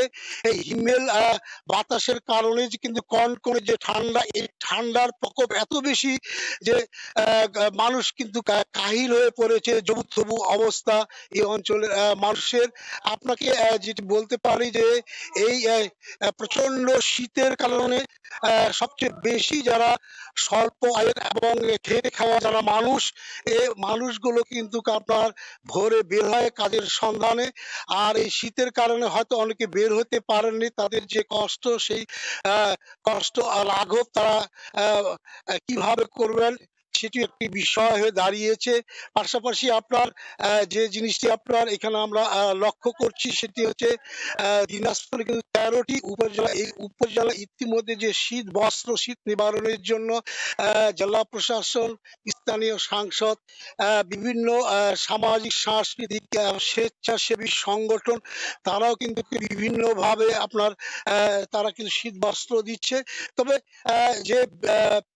যেটি সবচেয়ে লক্ষণীয় যে এই অঞ্চলে যে আপনার যে শীত, এই শীত কিন্তু সামনে মাঘ মাস, এই মাঘ মাসে হয়তো আছে প্রচন্ড শীত আরো জেঁকে বসতে পারে, জেঁকে বসার কারণে দুর্ভোগ হয়তো আরো বৃদ্ধি পেতে পারে। তবে দিনাজপুরে শীতের যে অবস্থা, আপনাকে আরেকটু তথ্য জানিয়ে রাখি যে দিনাজপুরে আপনার এই সময়ে আপনার পুরনো যে কাপড় বা শীতের যে কাপড়, সেই কাপড় কিন্তু আপনার এখানে হকার্স মার্কেট গুলো আছে, সে হকার্স মার্কেটও আপনার অনেকে এখানে আপনার তারা কিনেন তাদের সাধ্য মতো। তো দিনাজপুরে আমি বলি যে শুধু দিনাজপুর প্ল্যাটফর্ম নয়, এখানে যারা বাস টার্মিনাল বা বিভিন্ন শপিং মলে যারা আশ্রয় নিয়েছেন তাদেরও দুর্ভোগ চরমে। তো দিনাজপুরের শীতের সর্বশেষ আমার কাছে এই ছিল। মাহমুদা, শীতের তীব্রতার সর্বশেষ পরিস্থিতি জানাতে আমাদের সাথে সংযুক্ত ছিলেন দিনাজপুর থেকে গোলাম নবী এবং তার আগে সংযুক্ত ছিলেন রাজশাহী থেকে সহকর্মী সাইফুর রহমান রকি। নির্ধারিত সময়ে শেষ হয়নি খুলনা মোংলা রেল লাইনের নির্মাণ কাজ। রেলপথ নির্মাণ প্রকল্পের দফায় দফায় ব্যয়ের পাশাপাশি মেয়াদ বাড়ছে। সব মিলে চতুর্থবারের মতো ব্যয় ও সময় বাড়ানো হয়েছে। তবে চলতি বছরের শেষ দিকে দেশের দ্বিতীয় বৃহত্তম সমুদ্র বন্দর মোংলা রেলওয়ে নেটওয়ার্কের সঙ্গে যুক্ত হবে বলে দাবি সংশ্লিষ্টদের। তরিকুল ইসলামের রিপোর্ট, ক্যামেরায় ছিলেন নিয়ামুল হোসেন কোচি। খুলনা মোংলা রেলপথ নির্মাণ প্রকল্পে দফায় দফায় ব্যয় ও মেয়াদ বাড়ছেই। এবার চতুর্থবারের মতো ব্যয় ও সময় বৃদ্ধি করা হয়েছে।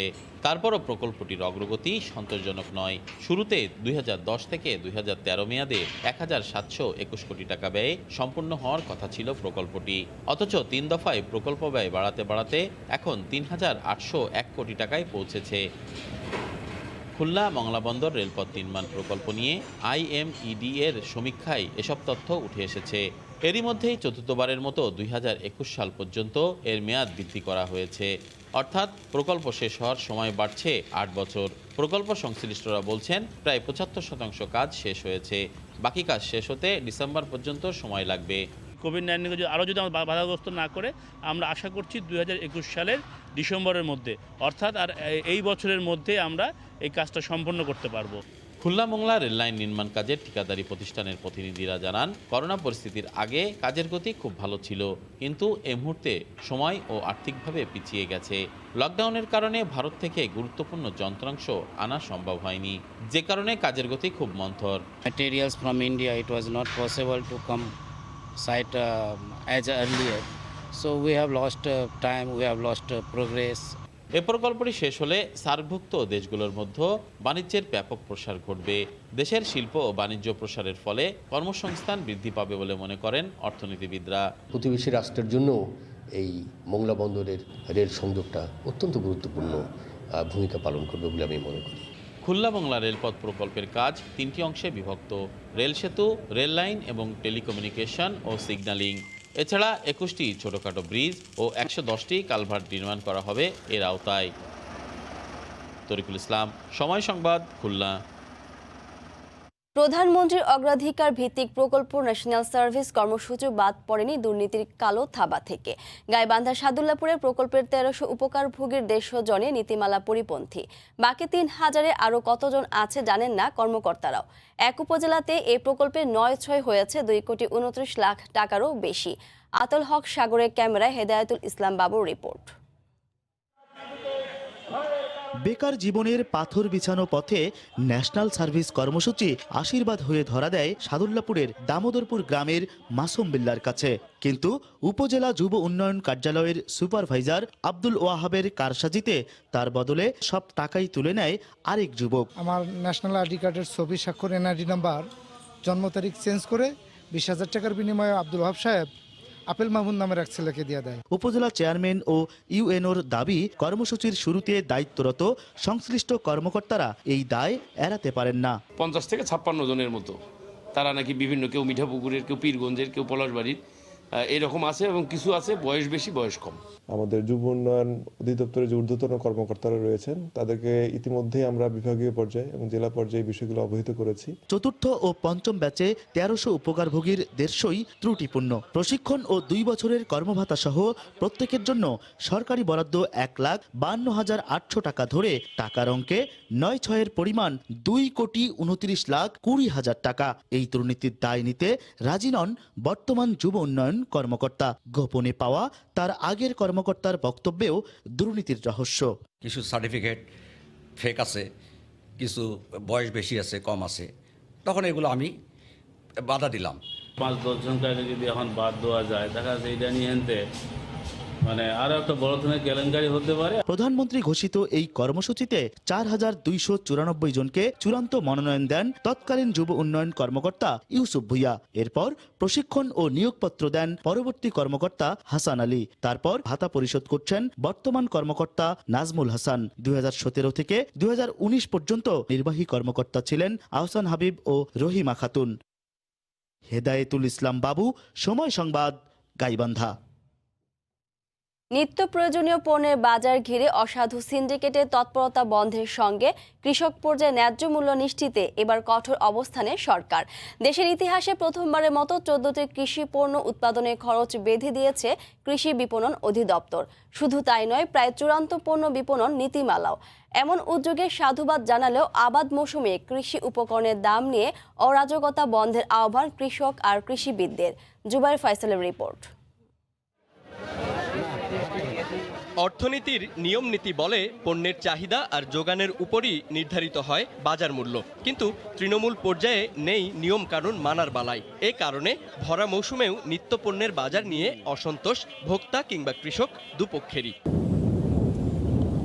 এই অবস্থা পরিবর্তনের কঠোর ইঙ্গিত দিল সরকার। যৌক্তিক বাজার মূল্য নির্ধারণে এবার বেঁধে দেয়া হয়েছে 14টি পণ্য উৎপাদনের সর্বোচ্চ খরচ। প্রতি কেজি পেঁয়াজ আবাদে সর্বোচ্চ খরচ ধরা হয়েছে 19 টাকা 24 পয়সা, রসুন 30 টাকা 87 পয়সা।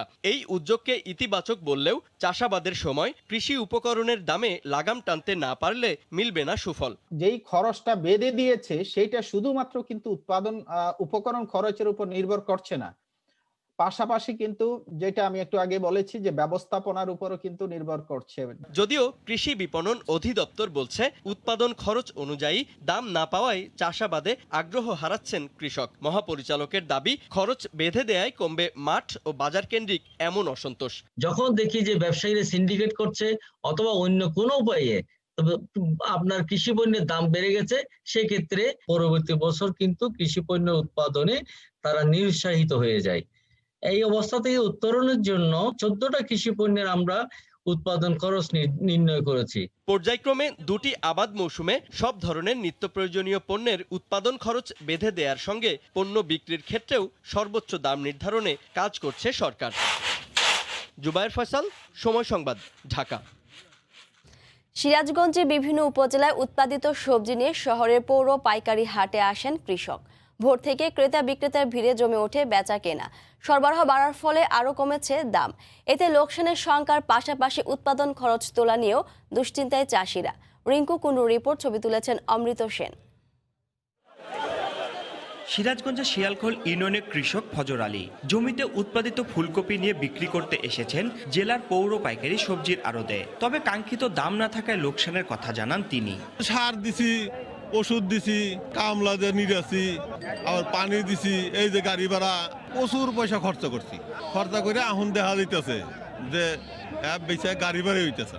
তার মতো একই অবস্থা সবজি নিয়ে আসা অন্যান্য কৃষকের। ফুলকপি, পাতাকপি, মূলা, বেগুন, শশা সহ শীতকালীন বিভিন্ন সবজির সরবরাহ বাড়ায় প্রতিদিনই কমছে এসব সবজির দাম। 2-3 মিলে 1 কেজি হয়, তাহলে আমার পড়লো কত?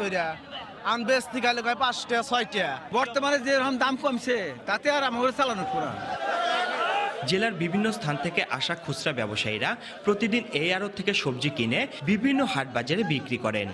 বাগুন হলে মনে 12 টাকা 14 টাকা কেজি, মূলা 4 টাকা 5 টাকা কেজি, টমেটো মনে 30 টাকা কেজি, গাজর লেখা 20 টাকা 17 টাকা, এক এক রকম। অন্যান্য সব সবজি আরো মনে করেন দাম কম।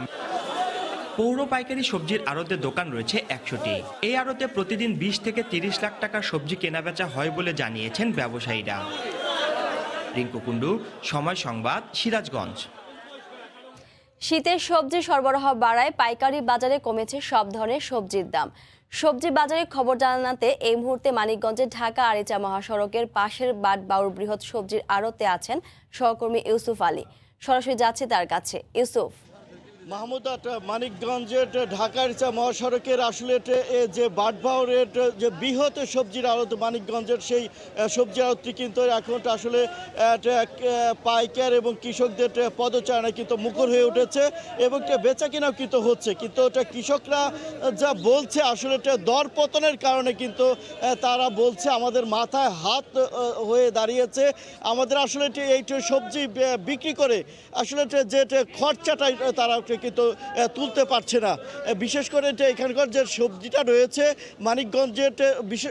মানিকগঞ্জের যে সবজিটা, এটা কিন্তু রাজধানী ঢাকা এবং ঢাকার আশপাশের যে জেলাগুলো রয়েছে তার চাহিদাও কিন্তু মানিকগঞ্জের এই সবজিটা আসলে চাহিদা পূরণ করে। কিন্তু সেই ক্ষেত্রে কিন্তু মানিকগঞ্জের 3টা উপজেলা রয়েছে, মানিকগঞ্জ সদর, সিংগার এবং সাটুরিয়া।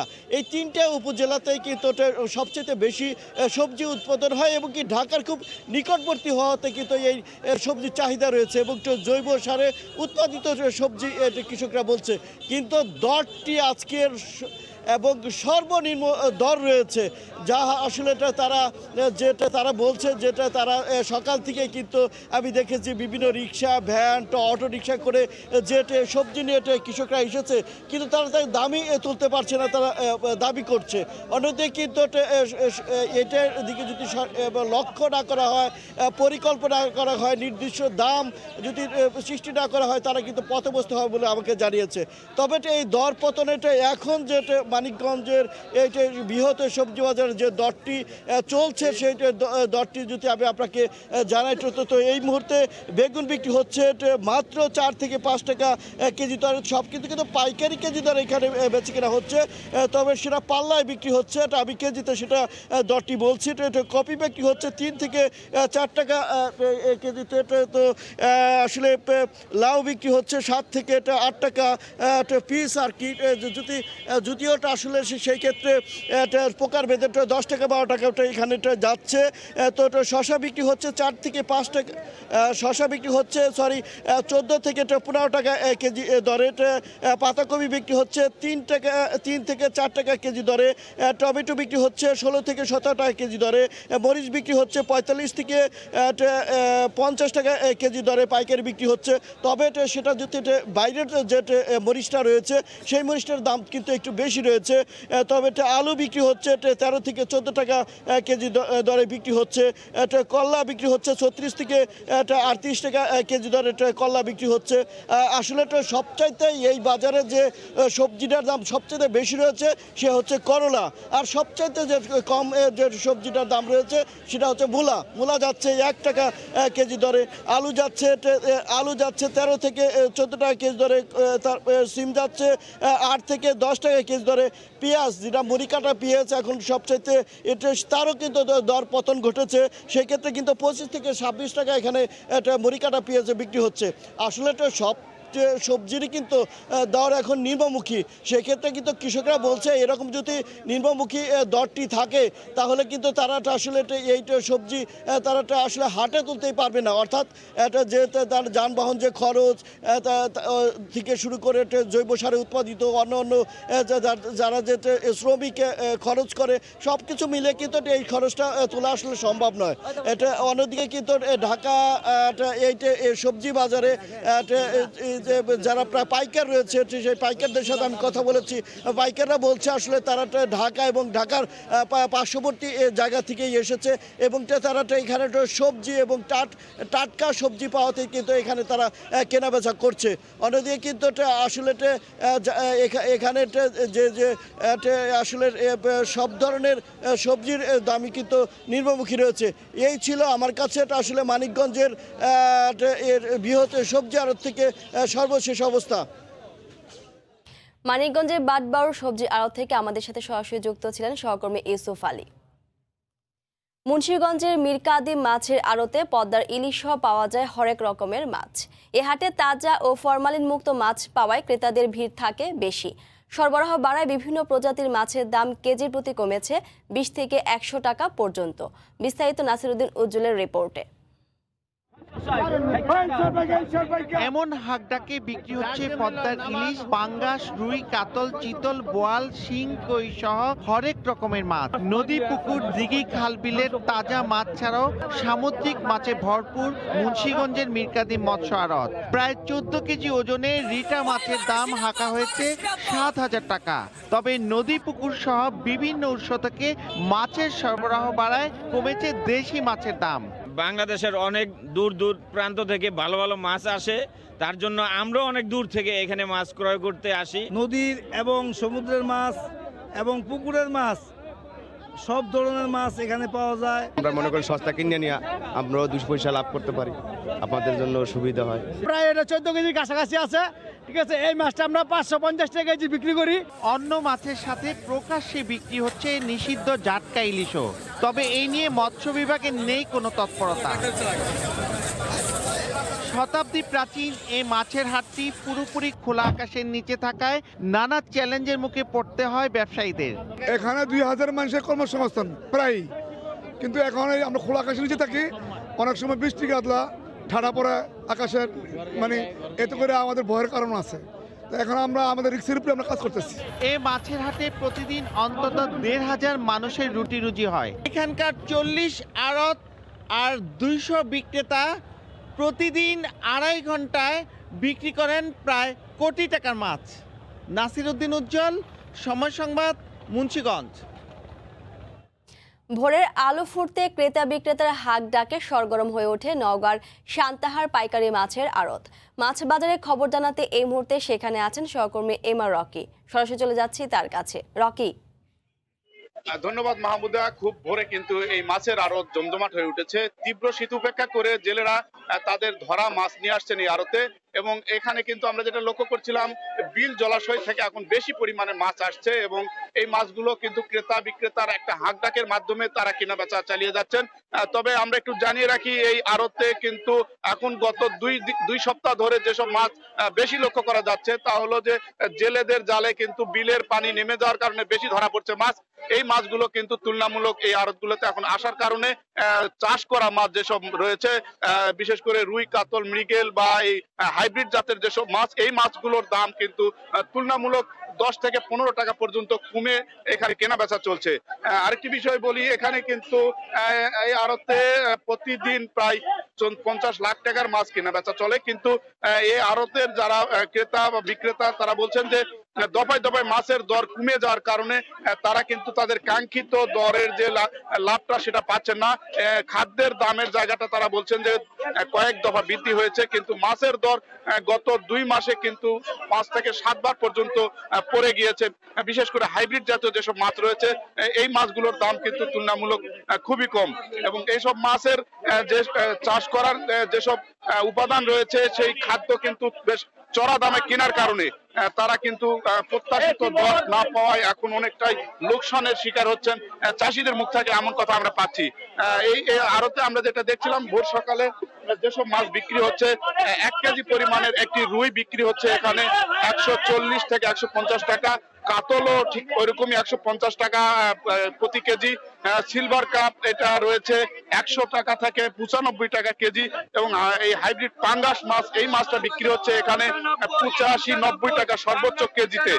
তবে এই মাছগুলো কিন্তু অধিক পরিমাণে পাওয়া যায়, এই কারণে চাষিরা কিন্তু পুকুর এবং পুকুরে বেশি করে চাষ করে থাকেন এবং চাষ করা মাছের গত 1 বছরে আমরা এখানে লক্ষ্য করছিলাম পুকুর এবং জলাশয় থেকে বিপুল পরিমাণে মাছ চাষ করা। এই মাছের সরবরাহ কিন্তু হাটগুলোতে আড়তে এখন অত্যন্ত বেশি এখানে দেখা যাচ্ছে এবং তুলনামূলক মাছের দর কম হওয়ার কারণে কিন্তু যারা ক্রেতা রয়েছেন, যারা কিনে খাচ্ছেন, তারা কিন্তু বেশ সন্তোষ প্রকাশ করেছেন। তারা বলছেন যে গত এক বছরে এরকম তুলনামূলক মাছের দর 130-40 টাকার মধ্যে একটি ভালো মানের মাছ তারা কিনতে পারছেন এবং এই আড়তে কিন্তু বিভিন্ন যেসব অনুষ্ঠান রয়েছে এই অনুষ্ঠানের মাছ কিন্তু কেনার জন্য এখানে ভিড় করেন এবং এখানে কিন্তু বেশ কম দামে মাছ পাওয়া যায় বলে অনেক দূর থেকে কিন্তু পাইকার এবং ক্রেতারা এখানে এসে থাকেন এবং তারা বেশ সস্তা দামে মাছ কেনার কারণে বেশ সন্তোষ প্রকাশ করছেন। তবে দফায় দফায় মাছের দর কমে যাওয়ার কারণে কিন্তু যারা চাষি রয়েছেন তারা বলছেন যে যেহেতু তাদের চাষ করতে গিয়ে বেশ কয়েক দফা খরচ হচ্ছে এবং তুলনামূলক মাছের খাদ্যের দর কিন্তু গত 6 মাসে প্রতি কেজিতে বৃদ্ধি হয়েছে 3 থেকে 4 টাকা পর্যন্ত। এই কারণে যারা চাষ করেন তারা বলছেন যে বিভিন্ন সংস্থা থাকে, তারা ঋণ নিয়ে থাকেন এবং এই ঋণ নেওয়ার ক্ষেত্রে তারা যে প্রত্যাশা নিয়ে এই চাষ করছেন, এই চাষ করার জায়গায় কিন্তু তারা কাঙ্ক্ষিত বাজার না পায়, তারা এখন অনেকটাই হতাশ এবং এই ক্ষেত্রে তাদের যেটা দাবি আমরা এখানে জানতে পারছিলাম, তারা বলছেন যে খাদ্যের দামটা যদি সহনীয় পর্যায়ে আনা যেত তাহলে কিন্তু তাদের চাষ করার ক্ষেত্রে একটা উৎসাহ আরো বাড়তো এবং মাছের যে বাজার ব্যবস্থাপনা এটা তাদের সুষম হতো এবং আর্থিকভাবে তারা লাভবান হতে পারতো। আরেকটি বিষয় জানিয়ে রাখি, এই জেলায় কিন্তু প্রায় ৭৮,০০০ মেট্রিক টন মাছ উৎপাদন করে প্রতি বছরে, এটা জানিয়েছে জেলা মৎস্য অধিদপ্তর এবং তুলনামূলক গত 1 বছরে 20,000 মেট্রিক টন উদ্বৃত্ত মাছ কিন্তু এই নওগাঁর আড়ত থেকে কিনা বেচা হয় এবং পাচ্ছে চাষিরা। জেলার 11টি উপজেলা মহাদেবপুর, আত্রাই, রানীনগর এই এলাকা এবং আদমদিঘি উপজেলা থেকে বেশ অধিক পরিমাণে মাছ কিন্তু এই জলাশয় আড়তে বেশি আসছে এবং আমরা যেটা দেখছিলাম যে মাছের তুলনামূলক দর কমার কারণে এখানে কিন্তু ক্রেতা বিক্রেতার হাটঘাটও বেশ সরব হয়ে উঠেছে এবং বিপুল পরিমাণে কেনা বেচা চলছে এবং এই কারণে কিন্তু কেনা বেচার যে বাজার তা কিন্তু বেশ চাঙ্গা হয়ে উঠেছে। এক্ষেত্রে তারা বলছেন যে সুষম বাজার ব্যবস্থার কারণে যদি ন্যায্য দর নিশ্চিত হয় তাহলে মাছ চাষিরা কিন্তু বেশ লাভবান হবে, এমন কথাই কিন্তু তাদের মুখ থেকে আমরা পাচ্ছিলাম। তো মাহমুদা, এই ছিল এই সান্তাহারের মাছ কেনা বেচার খবর আমার কাছে। নওগাঁ সান্তাহার পাইকারি মাছের আড়ত থেকে আমাদের সাথে সরাসরি যুক্ত ছিলেন এমআর রকি। চুয়াডাঙ্গার ঐতিহ্যবাহী সরোজগঞ্জের খেজুর গুড়ের হাট জমে উঠেছে। চাহিদা বেশি হওয়ায় কৃষক তাদের উৎপাদিত গুড় নিয়ে আসছেন হাটে। স্বাদে ও গন্ধে গুড় অতুলনীয় হওয়ায় দেশের বিভিন্ন জেলা থেকে আসেন ব্যাপারীরা। প্রতি সপ্তাহে হাটে প্রায় 2 কোটি টাকার গুড় বিক্রি হয়। দেশে চাহিদা মিটিয়ে বিদেশেও রপ্তানি করা হয়। চুয়াডাঙ্গা প্রতিনিধি মাহফুজ মামুনের তথ্য ও ছবি নিয়ে রিপোর্ট। চুয়াডাঙ্গা সদর উপজেলার সরোজগঞ্জ বাজারে বসে দেশের ঐতিহ্যবাহী খেজুর গুড়ের হাট। সপ্তাহে সোমবার ও শুক্রবার হাট বসে। হাটে সারি সারি সাজানো থাকে গুড়ের ভারগুলো। গুড়ের স্বাদ, গন্ধ ও রং অতুলনীয়। সকাল থেকে বিকেল পর্যন্ত শত শত কৃষক, ব্যাপারী ও শ্রমিকদের উপস্থিতিতে হাট এলাকা সরগরম থাকে। এক ভার গুড় আকার বেঁধে বিক্রি হয় 900 টাকা থেকে 1200 টাকায়। ব্যাপারীরা নলেন ও ঝোলা গুড় দেখে দরদাম ঠিক করে ওজন দিয়ে ট্রাকে লোড করেন। গুড়ের হাটে সপ্তাহে 37 ট্রাক গুড় কিনে নিয়ে যায় দেশের বিভিন্ন জেলায় ব্যাপারীরা। সপ্তাহে 2 দিনে প্রায় 2 কোটি টাকার গুড় বিক্রি হয় হাটে। প্রতি মৌসুমে 20 কোটি টাকার বেশি গুড় বেচা কেনা হয়। এ হাটের গুড়ের মান ভালো, দাম বেশি হওয়ায় লাভও বেশি। ভেজাল মুক্ত গুড় পাওয়া যায়। বিদেশেও গুড় রপ্তানি হচ্ছে। শরৎগঞ্জ হাট করি আজ 20 বছর ধরে। এখানকার গুড়ে মানে ভালো, চেনি কম। এখন গুড় মনে করেন পাইকারি বিক্রি আছে 90 টাকা কেজি। ভারত, তারপরে হচ্ছে মালয়েশিয়া, সিঙ্গাপুর, এই সমস্ত দেশগুলো আমাদের প্রতি বছরই রপ্তানি হয়। 200 মেট্রিক টন গুড় বিক্রি হয় প্রতি হাটে, জানান হাট কমিটির নেতা। পাটালি এবং গুড় বিক্রি হয় যার আনুমানিক মূল্য প্রায় 2 কোটি টাকা। এইটা আমাদের ঐতিহ্যবাহী হাট। এই ঐতিহ্যবাহী হাটকে আমরা আগে নেওয়ার জন্য আমাদের নতুন প্রজন্মকে আমরা এই কাজকে উদ্বুদ্ধ করছি। জেলা থেকে দেশের বিভিন্ন জেলায় গুড় যায় প্রতি সপ্তাহে। এই পণ্যটাকে আরও মানুষের কাছে পৌঁছে দেওয়ার জন্য, আরও মানসম্পন্ন বজায় রাখার জন্য কৃষি সম্প্রসারণ অধিদপ্তর এবং তার বিভাগের কর্মকর্তা কর্মচারীগণ নিরলসভাবে কাজ করে যাচ্ছে। জেলার 4টি উপজেলায় কয়েক হাজার কৃষক গুড় উৎপাদন করেন। প্রতি শীত মৌসুমে 2,50,000 গাছ থেকে প্রায় 2,500 মেট্রিক টন গুড় উৎপাদিত হয়। সময় সংবাদ, চুয়াডাঙ্গা। বাংলাদেশের রাজনীতির রহস্য পুরুষ হিসেবে পরিচিত সিরাজুল আলম খান দাদা ভাইকে অসুস্থ অবস্থায় ঢাকা মেডিকেল কলেজ হাসপাতালে ভর্তি করা হয়েছে। গতকাল সকাল থেকে শ্বাসকষ্ট ও পেট ব্যথা দেখা দিলে রাতে তাকে জাতীয় হৃদরোগ ইনস্টিটিউট ও হাসপাতালে ভর্তি করা হয়। পরে সেখান থেকে ঢাকা মেডিকেলে স্থানান্তর করেন চিকিৎসক। 80 বছর বয়সী সিরাজুল আলম খান উচ্চ রক্তচাপ সহ দীর্ঘদিন ধরে নানা শারীরিক জটিলতায় ভুগছেন। এর আগে তার হার্টের অপারেশন হয়েছিল। এছাড়া কোমর ভেঙে যাওয়ায় হিপ ট্রান্সপ্লান্ট করতে হয়েছে। দীর্ঘদিন যুক্তরাষ্ট্রে কাটে আসা চিরকুমার সিরাজুল আলম খান রাজধানীর কলাবাগানে স্বজনদের সঙ্গে বসবাস করছেন। 60-এর দশকে স্বাধীন বাংলাদেশ গড়ার লক্ষ্যে ছাত্রলীগের যে নিউক্লিয়াস আলোচনায় আসে তার উদ্যোক্তা ছিলেন সিরাজুল আলম খান। তাকে সবাই দাদা ভাই নামেই ডাকত। স্বাধীনতার পর আওয়ামী লীগ ভেঙে জাসদ গঠনের উদ্যোক্তাও ছিলেন সিরাজুল আলম খান। সিরাজুল আলম খান কখনো জনসম্মুখে আসেন না এবং বক্তৃতা বিবৃতি দেন না। আড়ালে থেকে তৎপরতার জন্য তাকে ঘিরে রহস্যের সৃষ্টি হয়। নীলফামারীতে 5 শতাধিক অসহায় মানুষকে বিনামূল্যে চিকিৎসা সেবা দিয়েছে সেনাবাহিনী।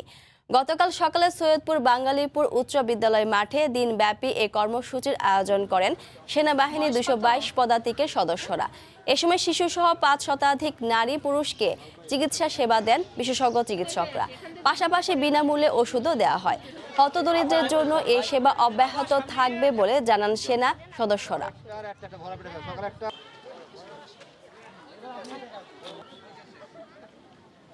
ঝিনাইদহে অনুষ্ঠিত হলো উদ্যোক্তা কৃষি সম্মেলন। গতকাল সকালে কালীগঞ্জে হাঙ্গার ফ্রি ওয়ার্ল্ড নামের একটি সংগঠনের কার্যালয়ে এই সম্মেলনের আয়োজন করা হয়। এ সময় কৃষকদের কল্যাণে সরকার ঘোষিত প্রণোদনা দ্রুততা ও স্বচ্ছতার সঙ্গে বিতরণ করার আহ্বান জানান বক্তারা। সম্মেলনে 2 শতাধিক উদ্যোক্তা কৃষক অংশ নেন।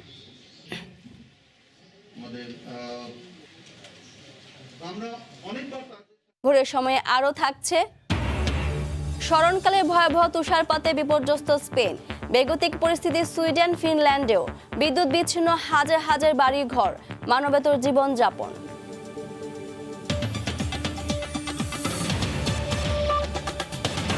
রঙিন লজেন্স আর ললিপপে মেশানো হয় চক ও মোমবাতি। রাজধানী চকবাজারে 4টি কারখানায় অভিযান চালিয়ে ক্ষতিকর রাসায়নিক ও রং দিয়ে তৈরি লজেন্স জব্দ করেছেন ভ্রাম্যমাণ আদালত। আটক করা হয়েছে 5 জনকে। অস্বাস্থ্যকর পরিবেশে বানানো হতো ললিপপ সহ নানা ধরনের লজেন্স। এছাড়া চানাচুর ও বাদাম সহ শিশুদের কাছে লোভনীয় সব খাবার। এসব খাবারে চক ও মোম সহ নানা ক্ষতিকর কেমিক্যাল ও রং মিশানো হতো, যা সরবরাহ করা হতো গ্রামাঞ্চলের বিভিন্ন দোকানে। বুধবার রাজধানীর চকবাজারে 4টি কারখানায় অভিযান চালায় ভ্রাম্যমাণ আদালত। এ সময় অনিয়মের অভিযোগের প্রমাণ মেলে। তারা সাধারণত এই ধরনের অলিগলি ছোট ছোট প্রতিষ্ঠান যেখানে সাধারণত যাওয়া একটু কষ্ট হয়, লোকচক্ষুর আড়ালে এই কাজগুলি করে, নিম্নমানের র মেটেরিয়াল ব্যবহার করে। লজেন্সের আড়ালে বিষাক্ত এই খাবার শিশুদের শরীরের কার্যক্ষমতা কমানো ছাড়াও ডেকে আনতে পারে অনাকাঙ্ক্ষিত মৃত্যু। ভেজাল যেটা মানে এত ভেজাল, এটা মানে এখানে মানে বলার শেষ করা যাবে না। প্রায় 10-12 প্রকারের কালার, ফ্লেভার, হাইড্রোস, তারপরে আপনার প্যারাফিন, বিভিন্ন ধরনের। যেমন আপনার হাইড্রোস, সেটা হলো কাপড়ে যে কোনো শিশু বলেন, প্রাপ্তবয়স্ক হলে অপ্রাপ্তবয়স্ক, যেটা শরীরের কর্মক্ষমতাকে একদম নিষ্ক্রিয় করে দেয়। এ সময় 5 জনকে আটক করে র্যাব জব্দ করা হয় প্রায় 15 লাখ টাকার শিশু খাদ্য। আমাদের একটাই মেসেজ যে শিশু খাবার সহ অন্যান্য খাদ্যদ্রব্য নিয়ে কোনো প্রকার ভেজাল খাদ্যদ্রব্য নিয়ে কোনো প্রকার এই ধরনের কার্যক্রম যারাই পরিচালনা করবে তাদেরকে কঠোর হস্তে দমন করা হবে এবং আইনের আওতায় আনা হবে। এসব কারখানার কোনোটিরই লাইসেন্স ছিল না, অবৈধভাবে দীর্ঘদিন ধরে যা চলে আসছিল। শাকির আহমেদ, সময় সংবাদ, ঢাকা। স্মরণকালের সবচেয়ে ভয়াবহ তুষারপাতে বিপর্যস্ত ইউরোপের দেশ স্পেন। হাজার হাজার বাড়িঘর বিদ্যুৎ বিচ্ছিন্ন থাকায় মানবেতর জীবনযাপন করছেন বহু মানুষ। প্রতিবেশী সুইডেন, ফিনল্যান্ডেও দুর্যোগপূর্ণ আবহাওয়ায় নেমে এসেছে বিপত্তি। এই অঞ্চলে তাপমাত্রা সহসাই কমছে না। আর জাপানে গেল কয়েকদিনের তুষারপাতে 13 জনের মৃত্যু হয়েছে বলে জানিয়েছে কর্তৃপক্ষ। স্পেনের রাজধানী মাদ্রিদের কর্মব্যস্ত রাস্তা এখন কেবলই তুষারে ঢাকা। কর্তৃপক্ষ বরফ সরানোর কাজ করলেও রীতিমতো হিমশিম খেতে হচ্ছে। প্রয়োজনের তাগিদে কিছু গাড়ি রাস্তায় বের হলেও বর্তমান পরিস্থিতিতে যাতায়াত করা খুব একটা সম্ভব হচ্ছে না। স্মরণকালের ভয়াবহ শীতে বেশ কিছু এলাকায় আগেই রেড অ্যালার্ট জারি করা হয়। দেশটির বিভিন্ন এলাকায় কয়েক হাজার বাড়িতে নেই বিদ্যুৎ। মানবেতর জীবনযাপন করছেন হাজার হাজার মানুষ। দুর্যোগপূর্ণ আবহাওয়া ও তুষারপাতে খুবই বাজে দিন কাটছে। তার উপর আবার নেই বিদ্যুৎ সংযোগ। শিশুদের নিয়ে বড়ই সংকটে আছি। একটু গরম পানি যে করব তারও সুযোগ নেই। কর্তৃপক্ষ একে অন্যকে দোষ চাপাচ্ছে। কেউই আমাদের কষ্ট বুঝতে চাইছে না। সুইডেনেও ব্যাপক তুষারপাত অব্যাহত। প্রায় ৩,০০০ ঘরে নেই বিদ্যুৎ। সবচেয়ে খারাপ অবস্থা উত্তরাঞ্চলের। প্রতিবেশী ফিনল্যান্ডের দক্ষিণ ও পশ্চিমের অবস্থাও বেগতিক। ৪,০০০ বাড়িতে নেমে এসেছে অন্ধকার। তাপমাত্রা -40 ডিগ্রি সেলসিয়াস পর্যন্ত নেমেছে। জার্মানিতেও পরিস্থিতি খুব একটা ভালো নয়। রাশিয়াতেও থেমে নেই তুষারপাত। ঘটেছে প্রাণহানিও। ইউরোপের এ দেশগুলোতে বিভিন্ন সময়ে ব্যাহত ফ্লাইট ও যান চলাচল। এছাড়া জাপান, দক্ষিণ কোরিয়াতেও তুষারপাত অব্যাহত রয়েছে। ব্যাহত হচ্ছে মানুষের স্বাভাবিক জীবনযাপন ও যান চলাচল। সৈয়দ ইফতেখার, সময় সংবাদ। কুয়েতে মরুর বুকে সবজি চাষে সাফল্য দেখিয়েছেন প্রবাসী বাংলাদেশিরা। মধ্যপ্রাচ্যের এই দেশটিতে প্রায় ৩.৫ লাখ প্রবাসী বাংলাদেশি রয়েছেন। নানা প্রতিবন্ধকতার পরও ২৫ থেকে ৩০ হাজার প্রবাসী জড়িত কৃষিকাজে। কুয়েত থেকে শরীফ মোহাম্মদ মিজানুর রহমানের তথ্য ও ছবিতে রিপোর্ট। উন্নত দেশ কুয়েত। দেশটিতে ৩.৫ লাখ বাংলাদেশি বিভিন্ন পেশায় কাজ করছেন, যার মধ্যে অন্তত ৩০,০০০ জড়িত কৃষিকাজে। তারা তাদের মেধা ও প্রজ্ঞায় ঘটিয়েছেন কৃষি বিপ্লব। ২৪ বছর থেকে এখানে কাজ করতে আসি। আমরা মালিকও ভালো আছে। এরপরে আমরা এখানে সব কিছু চলাই, টমেটো, মরিচ, বেগুন, আলু, কবি, এগুলা সব কিছু সবজি আগে চাষ করি। আমরা কৃষি কাজ করি, সবজি আছে, টমেটো, কিয়ার, বেগুন, এগুলা কাজ করেছে। বছরে গেছে বেতন দিকে ঠিক মতো দেয়, খুব ভালো আছি। কৃষিকাজে সংশ্লিষ্টরা বলছেন, অন্যান্য দেশের নাগরিকদের তুলনায় বাংলাদেশিরা কৃষিখাতে সাফল্য পেয়েছেন বেশি। তারা কুয়েতের আবহাওয়া বুঝে চাষাবাদ করছেন, যাতে লাভের মুখ দেখছেন তারা। অন্যান্য দেশের লোকের চাইতে আমাদের বাংলাদেশি লোকেরা সবজি বুঝে এবং ধৈর্যের সাথে কাজ করতে পারে, এবং বেতন বা তার ব্যাপারে এখন বর্তমান যুগে আমার জানা মতো আলহামদুলিল্লাহ কুয়েতিরা এখন এই নিয়ে বেশি সাতায় না। কুয়েতের উত্তর সীমান্তের এসব জমিতে মাসকলাই, ফুলকপি, বাঁধাকপি, পালং শাক, লাল শাক সহ বিভিন্ন সবজি আবাদ হচ্ছে। সময় সংবাদ, কুয়েত। খেলার খবর। কাল ওয়েস্ট ইন্ডিজের বিপক্ষে বাংলাদেশের ওয়ানডে চূড়ান্ত দল ঘোষণা করা হবে। দলে নতুন মুখ হতে পারেন অনূর্ধ্ব-19 বিশ্বকাপ জয়ী দলের পেসার শরীফুল ইসলাম। সুযোগ পেতে যাচ্ছে অলরাউন্ডার মাহাদি হাসানও। এছাড়া দলের সবাই নিয়মিত সদস্য। হুমায়ুন কবির রোজের রিপোর্ট।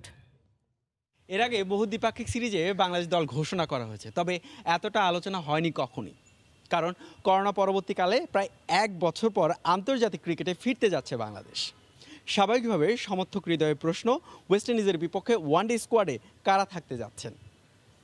ঘরোয়া আসর, প্রেসিডেন্টস কাপ আর বঙ্গবন্ধু টি-20 আসরে ক্রিকেটাররা নিজেদের সামর্থ্যের প্রমাণ রেখেছেন। তাই সময়ের সেরা দল নির্বাচনে নির্বাচকদের সামনে অগ্নি পরীক্ষা। তবে সময় সংবাদ জানার চেষ্টা করেছেন কারা থাকতে যাচ্ছেন চূড়ান্ত দলে। ওয়েস্ট ইন্ডিজের বিপক্ষে 17 সদস্যের ওয়ানডে দল চূড়ান্ত করতে বেশ বেগ পেতে হয়েছে নির্বাচকদের। দলের নতুন মুখ যুব বিশ্বকাপ জয়ী বাঁহাতি পেসার শরীফুল ইসলাম। পেসারটাকে মুস্তাফিজের সাথে আরও 2 অভিজ্ঞ রুবেল ও তাসকিন থাকছেন দলে। লেট অর্ডারে স্পিন অলরাউন্ডার হিসেবে মিরাজ নাকি মাহাদি হাসান, কাকে রেখে কাকে বাদ দেওয়া হবে এই নিয়ে দ্বিধা থাকলেও শেষ পর্যন্ত এই দুজনই টিকে গেছেন মূল দলে। সাকিবের প্রত্যাবর্তনের সিরিজে অর্থোডক্স লেফট আর্ম স্পিনার হিসেবে তাইজুলের জায়গা হয়নি দলে। বঙ্গবন্ধু টি-20 আসরে সেঞ্চুরি হাঁকানো নাইম শেখেরও জায়গা হয়নি। 17 সদস্যের যে দল দেখছেন, এখান থেকে ইয়াসির রাব্বি নাকি নাজমুল শান্ত যে কোনো একজনই ঠাঁই পাবেন মূল দলে। তবে 6 নম্বর ব্যাটিং পজিশনে তীব্র প্রতিদ্বন্দ্বিতা হবে। দল ঘোষণার আগে মুখে তালা নির্বাচকদের, তবে সূত্রে জানা গেছে এমনটাই। অন্য যে কোনো সময়ের চেয়ে এবারের দ্বিপাক্ষিক সিরিজের দল নির্বাচনে খুব ভাবতে হয়েছে আমাদের। প্রেসিডেন্ট কাপ ও বঙ্গবন্ধু টি-20 আসরে যারা ধারাবাহিক পারফরমেন্স করেছে তাদের প্রাধান্য দিয়েছি। ওয়েস্ট ইন্ডিজ যেমন দলই পাঠাক না কেন, ওয়ানডে সিরিজটি 2023 বিশ্বকাপের বাছাই পর্বের অংশ হিসেবে বর্তমান সময়ে সেরা বাংলাদেশ দলই নির্বাচন করা হয়েছে। এরই মধ্যে 17 সদস্যের দল চূড়ান্ত করে বিসিবির সভাপতির টেবিলে জমা দিয়েছেন নির্বাচকেরা। সবকিছু ঠিক থাকলে শুক্রবার আনুষ্ঠানিকভাবে চূড়ান্ত দল দেবে বিসিবি। হুমায়ুন কবির রোজ, সময় সংবাদ, ঢাকা। অভিজ্ঞ বাংলাদেশ দলকে ফেভারিট মানলেও পরিকল্পনার বাস্তবায়ন করে স্বাগতিকদের বিপক্ষে জয়ের স্বপ্ন দেখছেন ওয়েস্ট ইন্ডিজের টেস্ট অধিনায়ক ক্রেগ ব্রাথওয়েট। আগের সিরিজগুলোতে স্পিন সামলাতে হিমশিম খাওয়া উইন্ডিজ এবার সতর্ক সাকিব মিরাজদের সামলাতে। অনভিজ্ঞ ক্রিকেটাররা টাইগারদের জন্য ভয়ঙ্কর হতে পারে হুঁশিয়ারি ব্রাথওয়েটের। বাংলাদেশে উইন্ডিজ পা রেখেছে 4 দিন হলো। করোনায় নিউ নর্মাল জীবন ঘরবন্দি করেছে ক্রিকেটারদের। বাধ্যতামূলক কোয়ারেন্টিন শেষ হচ্ছে ক্যারিবিয়ানদের। ঘরের মাঠে যখন সিরিজ আর দলটা উপমহাদেশের বাইরের, তখন টাইগারদের মূল অস্ত্রটা হবে স্পিন। জানা রয়েছে উইন্ডিজের, আগের অভিজ্ঞতা রয়েছে স্পিন বিষে কাটা পড়ার। তাই এবার সতর্ক দল, জানালেন ক্যারিবিয়ান টেস্ট অধিনায়ক। আন্তর্জাতিক ক্রিকেটে চ্যালেঞ্জগুলো উতরে যেতে আপনাকে পথ খুঁজে পেতেই হবে। এর আগে তাদের স্পিনাররা আমাদের ভুগিয়েছে। শেষ সিরিজের পর আমরা পর্যালোচনা করেছি, আমাদের সুনির্দিষ্ট পরিকল্পনা রয়েছে। আমরা আমাদের চ্যালেঞ্জ বাস্তবায়ন করতে চাই। আনকোরা দল নিয়ে আলোচনায় উইন্ডিজ। বর্তমান দলটার অনেকেই নতুন, টাইগারদের কাছেও অচেনা। এর সুযোগটাও নিতে চান উইন্ডিজ ক্যাপ্টেন। অনভিজ্ঞ হলেও দলটা নাকি আত্মবিশ্বাসী, দেখাতে চান ভালো কিছু করে। আমার মনে হয় এখানে একটা ভালো দল এসেছে, আন্তর্জাতিক পর্যায়ে ভালো করার সামর্থ্য আছে। যারা এসেছেন আমরা খর্বশক্তির দল মনে করি না। দলটার উপর আমার আত্মবিশ্বাস রয়েছে। আশা করি ছেলেরা যে সুযোগটা পেয়েছে তা কাজে লাগাবে। তাছাড়া বাংলাদেশের আমাদের সম্পর্কে অজানা, এটা ইতিবাচক হতে পারে। টাইগার শিবিরটা পরীক্ষিত, নিষেধাজ্ঞা কাটিয়ে আন্তর্জাতিক অঙ্গনে ফেরার অপেক্ষায় সাকিব। তাই তো চিন্তা আছে তাকে নিয়ে। তাছাড়া সিনিয়র ক্রিকেটারদের নিয়ে রয়েছে আলাদা পরিকল্পনা। সাকিব এই সিরিজে ফিরেছে, ও খুবই গুরুত্বপূর্ণ ক্রিকেটার। মুশফিক ভালো খেলছে। সত্যি বলতে ওদের মূল ক্রিকেটারদের সবাই আছে। আমাদের সামনে চ্যালেঞ্জ তাদের সামাল দেয়া। আশা করি তরুণরা সেই কাজটা পরিকল্পনা মতো করতে পারবেন। এর আগে 5টি টেস্টে ভারপ্রাপ্ত হিসেবে অধিনায়কত্ব করে একটি ম্যাচেও জয়ের মুখ দেখেনি ক্রেগ ব্রাথওয়েট। তারেক হাসান শিমুল, সময় সংবাদ, ঢাকা। দেশে ফুটবলের খবর। পুলিশ এফসি বিপক্ষে ম্যাচ দিয়ে বৃহস্পতিবার প্রিমিয়ার লিগ মিশন শুরু করবে শিরোপা প্রত্যাশী আবাহনী। তবে তারা চিন্তিত দলের 5 ফুটবলার করোনা আক্রান্ত হওয়ায়। তারপরও জয় দিয়ে আসর শুরু করায় প্রত্যাশা কোচের। অন্যদিকে আবাহনীকে শক্ত প্রতিপক্ষ মানলেও ইতিবাচক শুরুর অপেক্ষায় পুলিশ এফসিও। বঙ্গবন্ধু স্টেডিয়ামে ম্যাচটি শুরু হবে বিকেল 4টায়। ঘরোয়া ফুটবলে আবাহনীর পক্ষে এখন আর চোখ বন্ধ করে বাজি ধরা যায় না। পেশাদারিত্বের চাদর মুড়িয়ে থাকলেও তাদের ভেতরটা ফাঁপা। আর তাই আকাশী নীলদের ক্ষয়িষ্ণু ঐতিহ্য এখন ভঙ্গুরের পথে। তথাপি দলটা আবাহনী বলেই স্বপ্ন গাঁথা যায়। আর এই স্বপ্ন পুঁজি করেই তারা শুরু করছে প্রিমিয়ার লিগ। লম্বা রেস শুরু করার আগে স্বস্তিতে নেই ঢাকার জায়ান্টরা। দলের 5 ফুটবলার করোনা আক্রান্ত। তবে এক রুবেল মিয়া বাদে বাকিরা শুরুর একাদশে না হওয়ায় এ নিয়ে খুব একটা চিন্তা নেই ম্যানেজমেন্টে। চোট থাকায় রায়হানের খেলার চান্স 50-50। বাকিরা শতভাগ ফিট, তাদের নিয়েই ইতিবাচক শুরুর অপেক্ষায় কোচ। ফুটবল এমন একটা খেলা যেখানে ব্যর্থতা ধরে রেখে বসে থাকার সুযোগ নেই। ফেডারেশন কাপ আমাদের জন্য অবশ্যই হতাশার, তবে টিমের ভাবনায় এখন শুধুই প্রিমিয়ার লিগ। রায়হানের চোট আছে, বাকিদের নিয়ে কোনো শঙ্কা নেই। আশা করছি জয় দিয়ে মৌসুম শুরু হবে। তবে পুলিশকে ছোট করে দেখছি না, কারণ ওদেরও কিছু ভালো ফুটবলার আছে। পুলিশ এফসির এবারের মৌসুমটা শুরু হয়েছে আবাহনীর চেয়েও বাজেভাবে। ফেডারেশন কাপে গ্রুপ পর্বের গণ্ডি পেরোতে পারেনি তারা। যদিও আইভরি কোস্ট থেকে আনা 3 বিদেশি আর ইয়াং ফুটবলারদের নিয়ে কোচ পাকির আলীর দলটাও একেবারে খারাপ না। তবে প্রস্তুতির ঘাটতি ব্যাকফুটে ঠেলে দিয়েছে তাদের। আমরা আমাদের সর্বশক্তি দিয়ে আমরা আবাহনীর বিরুদ্ধে আমাদের খেলা খেলব। এর আগে 2 বার আবাহনীর মুখোমুখি হয়েছিল পুলিশ এফসি। ফেডারেশন কাপ এবং লিগ ম্যাচের কোনোটিতে জয় পায়নি পাকির আলীর শিষ্যরা। এসএম ইকবাল, সময় সংবাদ, ঢাকা। কাতারের প্রস্তাবে এবার আর রাজি হলো না বাংলাদেশ। বিশ্বকাপ বাছাই পর্বে আফগানিস্তান, ওমান এবং ভারতের বিপক্ষে বাংলাদেশের হোম ম্যাচগুলো আয়োজনের জন্য প্রস্তাব দিয়েছিল মধ্যপ্রাচ্যের দেশটি। কোভিডের কারণে আলাদা আলাদা দেশে ভ্রমণ জটিলতা কাটাতে একটি নির্দিষ্ট ভেন্যুর প্রস্তাব দেয় তারা। তবে হোম গ্রাউন্ডের সুবিধা ছাড়তে এবার আর কাতারের প্রস্তাবে সম্মত হয়নি বাংলাদেশ। নির্ধারিত সূচি অনুযায়ী সিলেট স্টেডিয়ামে ম্যাচ খেলতে আগ্রহী বাফুফে। কোভিড বিরতি কাটিয়ে নেপালের বিপক্ষে ম্যাচ দিয়ে আন্তর্জাতিক সার্কিটে পা রাখে বাংলাদেশ ফুটবল দল। এরপরই বিশ্বকাপের বাছাইয়ে নিজেদের হোম ম্যাচটা খেলতে চলে যায় কাতার। মধ্যপ্রাচ্যের দেশটির আমন্ত্রণে নিজেদের হোম গ্রাউন্ডের সুবিধা ত্যাগ করে বাংলাদেশ ফুটবল ফেডারেশন। কিন্তু কাতারের আয়োজন নিয়ে সন্তুষ্ট হতে পারেনি বাফুফে। কোভিড প্রোটোকল এবং অনুশীলনের নানা বাধা ধরা নিয়মকানুনের বেড়াজালে আটকে থাকতে হয় অনেকটা সময়। বাংলাদেশের পরবর্তী হোম ম্যাচগুলো আয়োজনেও এবার প্রস্তাব দিয়েছে মধ্যপ্রাচ্যের দেশটি। আগামী মার্চের শেষ সপ্তাহে 3টি ম্যাচ করতে আগ্রহী তারা। কাতারের সঙ্গে আছে ওমান, আর আফগানিস্তান ভারতও অসম্মত হয়নি তাদের সঙ্গে। কোভিড জটিলতায় ভিন্ন ভিন্ন দেশে ভ্রমণ না করে একটি নির্দিষ্ট ভেন্যুতে ম্যাচ খেলতে চায় তারা। মূলত অফার করেছে ওমান। ওমানের হয়ে কাতার ওই অফারটা জানিয়েছে আমাদেরকে। কাতারও জানিয়েছে যে ওমানে এই খেলাগুলো হবে। ওমান কোনো কারণে করতে না পারলে তাহলে কাতার করতে আগ্রহী সকলের জন্য। আমরা দেখেছি ফিফার ইয়েতে অন্যরা কেউ তাদের হোম ভেন্যু ঘোষণা করেনি, একমাত্র বাংলাদেশই ঘোষণা করে রেখেছে হোম ভেন্যু সিলেট। চোর পালালে নাকি বুদ্ধি বাড়ে, কথাটা এবার সত্যি করে দেখালো বাংলাদেশের ফুটবল নিয়ন্ত্রক সংস্থা। কাতার ওমানের প্রস্তাব সরাসরি নাকচ করে দিয়েছে বাফুফে। ঘরের মাঠের সুবিধা ত্যাগ করতে রাজি নয় তারা। আমরা তাদের প্রস্তাবের জন্য তাদেরকে ধন্যবাদ জানিয়ে দিচ্ছি।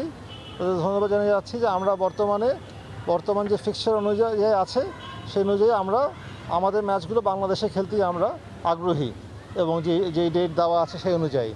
যদি ফিফা বা এফসি অন্য কোনো সিদ্ধান্ত গ্রহণ করে সেটা ভিন্ন বিষয়, সেটা পরবর্তী প্রসঙ্গে সেটা তখন এখানে আসবে। আগামী 18 ফেব্রুয়ারি শেষ হবে বাংলাদেশ প্রিমিয়ার লিগের প্রথম পর্ব। এরপর 25 মার্চ সিলেট স্টেডিয়ামে আফগানিস্তানের বিপক্ষে ম্যাচ উপলক্ষে ক্যাম্প শুরু হবে জাতীয় দলের। নিয়ন মোহাইমিন, সময় সংবাদ, ঢাকা।